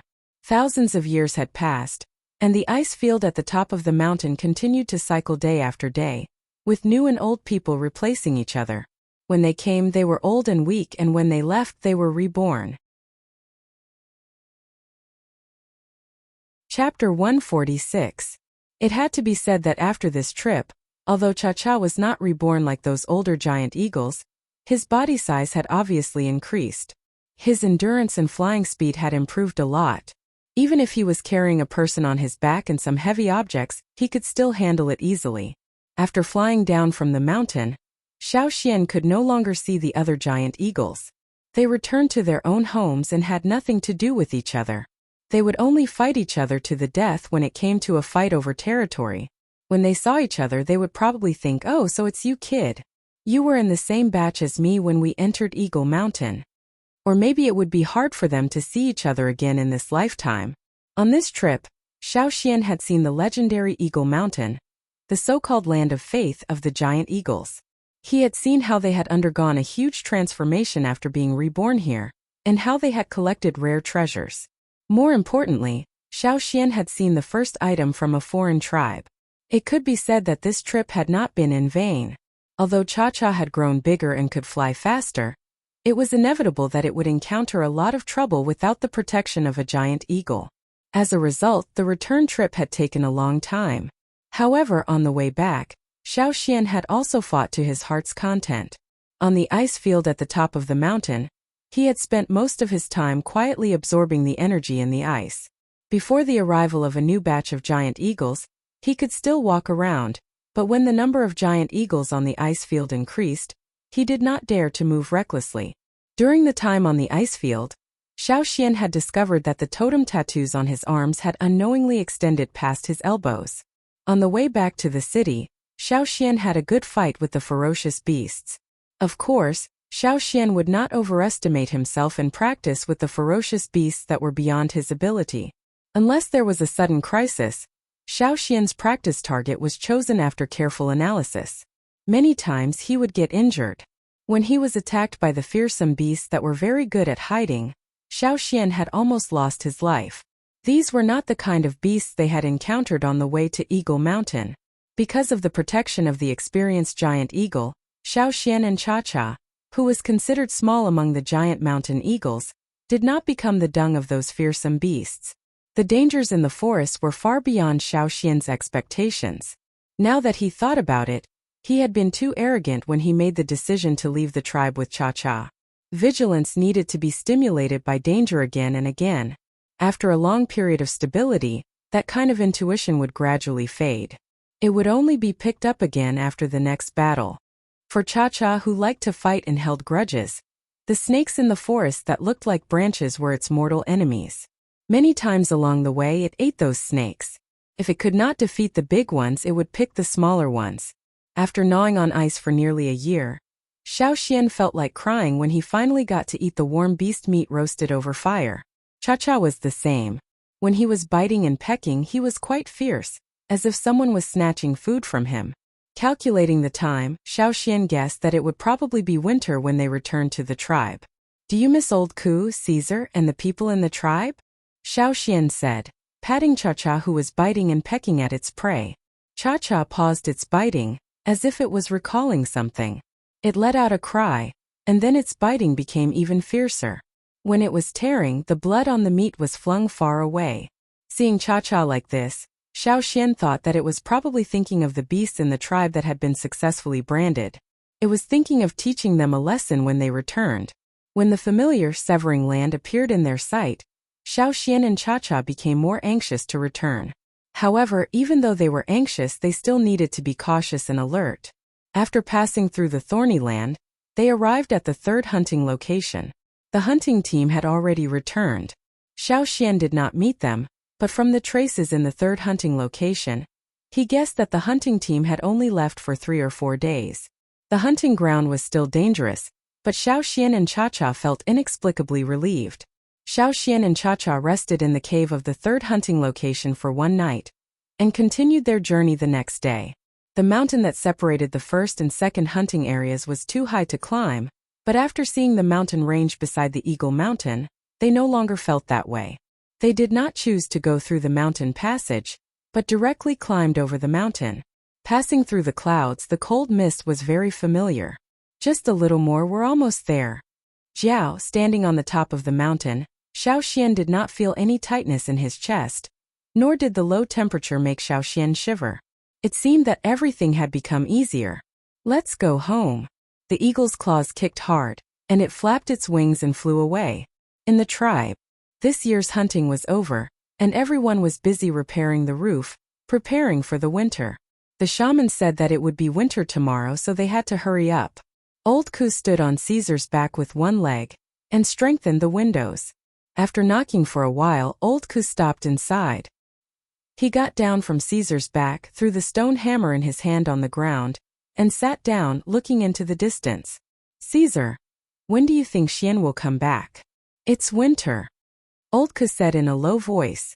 Caesar also lowered his ears and walked around the house, sniffing everywhere, and then went back to Old Ku's side to lie down, listening to Old Ku's sigh. If Xian was here, Xian would definitely be among the 30 people who opened up the new hunting route, and the shaman would definitely let Xian go with them. Unfortunately, Xiao Xian left early in the morning and hasn't come back yet. Lei took advantage of him. Old Ku didn't want to give up. For the warriors of the tribe, it was a great honor to be able to participate in opening up a new hunting route. It was said that when the candidates were chosen, the two groups of people on the mountain even fought, and the noise was so loud that people near the mountain foot area could hear it. It was also said that when the two groups were fighting, the shaman just watched quietly, and did not stop them. Therefore, some people guessed that the shaman chose people based on their fighting strength. Therefore, the final 30 candidates were all the victors of that contest. However, no one in the mountain foot area had seen that scene with their own eyes, so everyone's discussion was completely based on hearsay and their own imagination. According to the customs and rules of the tribe, they guessed right, but in fact only a few people knew the truth. Uncle Ku, I brought the food. Under the shaman's order, Tua brought some processed food. Old Ku's sigh just now was also heard by Tua. As one of the people who lived on the mountain and participated in the opening of the new hunting route, he naturally knew the truth better than others. At that time, the chief, the shaman, 2 team leaders, and several elders with a lot of power gathered together to discuss the final candidates. The discussion turned into a quarrel. People in the tribe were like this. Once they were agitated, the quarrel directly turned into action. Other people on the mountain were also called over to join the fight between the two sides. Unlike the usual sparring sessions, the battle that time was beyond everyone's imagination. It was a large-scale internal strife. Several warriors were still in the tribe to recuperate until the end of winter, and could go out to participate in the hunting. But the shaman's expression was very calm, so calm that it scared Ta and Gigu. They didn't notice it when they were fighting, but when they saw it again, they found the shaman's expression was very strange. They couldn't tell whether he was sad or angry, and even a little absent-minded, as if he didn't care about the fight between the two most outstanding groups of people in the tribe. It wasn't just the 2 team leaders. Even the old man, who had been relying on his seniority and whose ancestors had produced many leaders, also fell silent. The people who quarreled and fought fiercely were like a basin of cold water poured on them. When the shaman left, he didn't say anything. He just wrote down 30 names on the animal skin roll, and then went back to rest calmly. After that, many people went to ask for forgiveness, but the shaman still wore his usual indifferent smile. People who had been with the shaman for a long time knew that he had something on his mind, but even the oldest people in the tribe couldn't guess what he was thinking. The 2 team leaders wanted to use the results of the new route to make the shamaness feel better. However, the shamaness was not as excited as they thought. Regarding this, the leader and the elders were very curious. However, they could not get an answer from the shamaness. Alas! Tua sighed and left after delivering the food. At the door of the house, after Old Ku thanked Tua, He continued to sit there and talk with Caesar. When old Ku was talking, Caesar, who was lying on the ground next to him, suddenly stood up, his ears erect, and stared in one direction. Old Ku followed Caesar's line of sight. That was the direction from the hunting ground back to the tribe. Could it be? Old Ku suddenly stood up. Caesar, send me over. Before he finished, Old Ku saw Caesar rush over like an arrow. Old Ku, who was left in the same place, Tua, who was thinking with his head down, heard an eagle cry from afar when he was halfway up the mountain. He stopped and looked over, his eyes wide open. Shit! That guy came back. Tua quickened his pace and went up the mountain. He had to report to the shaman, hoping that the news of Xian's return could make the shaman feel better. Old Ku stood at the door of the house, looking at the figure in the sky that was getting closer and closer. His eyes were sore, and his hand holding the walking stick was shaking badly. On the mountain, the beasts who were rolling on the ground or stealing food all stopped what they were doing and ran out of the house to look at the sky. The shaman walked out of the stone house and stood at the door, looking at the figure flying down from the sky. It was much bigger than the one in his memory, and the man on the eagle's back with a smile in his eyes. Every time the mountain eagle went to a land of faith, it would grow stronger and grow stronger. It would fly higher and further. When Xiaoxian and Cha-Cha left the tribe, it was just the first hunting trip of the year. Now they came back just one day before winter. The two guards in front of the stone house winked at each other. It was the first time they saw the shaman smiling so happily. Chapter 147. Cha-Cha landed directly in front of the house. Caesar ran over and ran back. Xiaoxian jumped down from Cha-Cha's back and strode towards old Ku, giving him a hug. I'm back. It's good that you're back. It's good that you're back. Old Ku hammered Xiaoxian's shoulder. It's sturdy now. Walking into the house, Xiaoxian glanced around. It was still the same as when he left. The only difference was that there was a wooden box at the side, filled with polished stone tools. These were all old Ku's masterpieces. Caesar leaned forward with all his might, groaning. Long time no see, old buddy. Looking at Caesar, who was now over 2 meters tall, Xiaoxian raised his hand and rubbed his lowered head. After the excitement, old Ku realized that something was wrong. He looked outside and saw Cha-Cha standing outside struggling. In the past it could still squeeze into the house, but now it obviously couldn't. Even if it didn't spread its wings, it felt that the space was too narrow. Even Caesar, who squeezed into the house, could only raise his feet carefully, afraid that he would accidentally step on something important or bump into a table or chair. This is Cha-Cha? Old Ku walked over with his walking stick, his eyes shining as he looked at it. How did it change so much in less than a year? Xiaoxian poured a pot of water, washed himself casually, and changed his clothes. Then he realized that old Ku had already cooked the meat soup in the pot. He even added some mountain fruits into it. The first time he drank it, Xiaoxian felt that the taste was strange, but he got used to it and felt that it wasn't bad. During the time he was away, he had to be vigilant at all times. Even if he roasted the meat, it was done in a hurry. He didn't have the time to care about how the meat was roasted.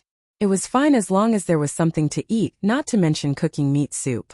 When he arrived at Eagle Mountain, he had to chew on ice cubes again. The cold made his teeth chatter. Xiaoxian still remembered it clearly. He hadn't had hot meat soup for nearly a year. After drinking a big bowl of it, his whole body felt warm, and the fatigue from the continuous journey was dispelled. Now that he was back, he felt calm. Old Ku told Xiaoxian about what happened in the tribe during his absence. He told him about the things he complained to Caesar every day. As he spoke, he peeled some nuts he picked from the nearby mountains and threw them into the mouth of Cha-Cha, who stuck his head in through the window. After drinking the soup and ate a few pieces of roasted meat, Xiaoxian said to old Ku, "You rest at home first, I have to go up to the mountains." "Eyes go up to the mountains? What are you going to do?" Old Ku became nervous. The conflict between the two groups of people on the mountain was getting deeper and deeper. He heard from those who often went up the mountain that there were fights every day, and the fights were quite fierce. "I'm going to find the shaman," Xiaoxian said. Yes, you should go to the shaman." Old Ku was relieved when he heard that Xiaoxian was going to find the shaman. "Go ahead, it's still early. I'll make a bird's nest for Cha-Cha. Hey, there's a lot of wood in the house." 2 days ago, Tu and the little stutterer helped me cut down a lot of trees. Thinking of Tu and the stutterer, whom he hadn't seen for a long time, Xiaoxian smiled. You can use the wood. If it's not enough, I'll cut more, or let Cha-Cha pull the trees out herself.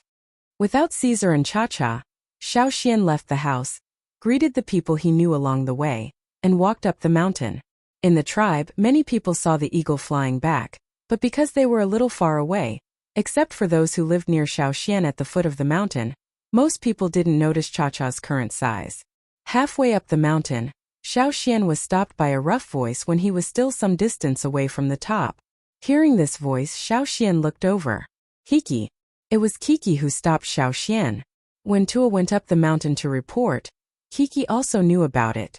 He originally planned to find Xiaoxian tomorrow, but was bored lying on the roof. He didn't expect to see Xiaoxian walking up the mountain, so he immediately ran over. Seeing Kiki's figure, Tua hurried over to prevent Kiki from injuring Xiaoxian again. Haha, long time no see. You've grown taller again. I wonder if your strength has improved? Kiki patted Xiaoxian's shoulder hard, as if they were brothers. Different from Old Ku, when Old Ku patted, he controlled his strength. Although he was excited, he wouldn't hurt Xiaoxian. But when Kiki patted, Xiaoxian had to use his totem power to resist. Otherwise, he would be the one who got hurt. Before Xiaoxian answered, Kiki continued, Come on, it's rare for you to come back. Let me see how much you've improved. He hadn't gone out for many days, so his hands were itchy. Recently, he would find someone to practice. Tua felt a headache. When he was about to pull Kiki away, he heard Xiaoxian say, Okay. What? Tua opened his eyes wide, looked at Xiaoxian and shook his head. This guy should refuse. Did he forget that his arm was broken by Kiki? How could he agree? He didn't even hesitate. In the tribe, if both sides agreed, no one could stop them. Tua could only sigh and step aside to watch. The three of them found a spacious place. Even if they fought fiercely here, not many people would notice. You first. It was rare for Kiki to have the demeanor of an elder, which was taught by the team leader and Tua with their fists these years. Okay. Xiaoxian didn't refuse. He moved his legs and feet. He didn't plan to sneak attack. Instead, he got into a fighting posture and signaled to Kiki that he was going to start. Kiki raised his chin and stood there calmly. He didn't think that Xiaoxian could hurt him. He had absorbed the fire crystal and experienced the killing in the hunting ground. Moreover, he was now an intermediate totem warrior, one of the 30 people who opened up the new route. He thought that he was much stronger than the people at the foot of the mountain, including Xiaoxian. He was here today because he wanted to test Xiaoxian's strength. If Xiaoxian's strength was good enough, they could discuss with Guihe's people and ask them to give them a list of names.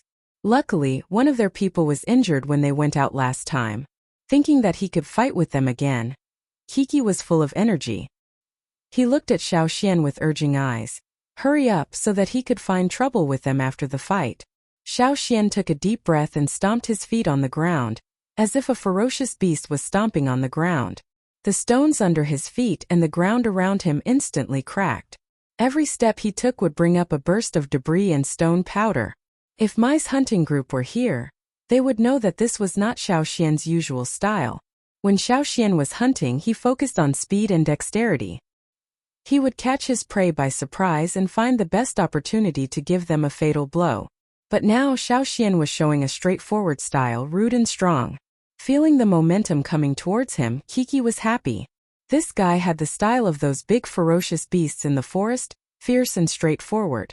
Judging from his appearance, he shouldn't be too far away from Lei. He should be almost an intermediate totem warrior. In 1 or 2 years he would be able to cross this hurdle. No wonder the shaman always thought highly of him. Thinking of this, Kiki didn't avoid Xiaoxian's fist, but raised his arm in front of his body to block it. He was very confident. The fist and the arm collided, making a crisp sound of muscles colliding. Bang! Under the collision, Kiki's pupils shrank, and he felt a burning pain in his arm. His legs, which had been standing firmly on the ground, became much lighter in an instant. His body, which was firmly rooted to the ground, lost its balance at this moment. He was shaken by this overbearing force and moved back a little. But this little movement made Tua, who was watching from the side, Know that Kiki's situation was not good. Before Kiki had time to be surprised, Xiaoxian had already closed in on him. Because of the totem power, the muscles in his arms swelled and became tighter. His 5 fingers clenched into a fist, and his arm was instantly raised high and then quickly smashed down. Bang! Under this great force, Kiki could only move back to adjust his body's balance, but his eyes were fixed on Xiaoxian in front of him. How could he change so much? He thought back to the time when he received the order from the team leader to test this kid. What kind of situation was that? Kiki couldn't remember, but vaguely felt that the figure in his impression was not so tall or so strong. He could send him flying with one punch and accidentally broke this guy's arm. Feeling the wind of the fist getting faster and faster, Kiki was a little confused and forgot how to find a chance to fight back. He just held his breath and forcibly resisted Xiaoxian's attack. He always felt that he should be able to resist. How could this guy be so strong? It was impossible. Kiki's body was violently smashed like a rainstorm, and he kept moving back. He moved faster and faster, and with each step he moved back more and more. The sound of the stones on the ground being stepped on was like a thunder drum, and the gravel flew around. Bang! Crack! The sound of the fist colliding with the arm muscles was heard again. But this time, it was Kiki who was sent flying and heavily hit the ground. Standing next to him, Tua stared at Xiaoxian in disbelief, and then looked at Kiki who was sent flying. He swallowed his saliva.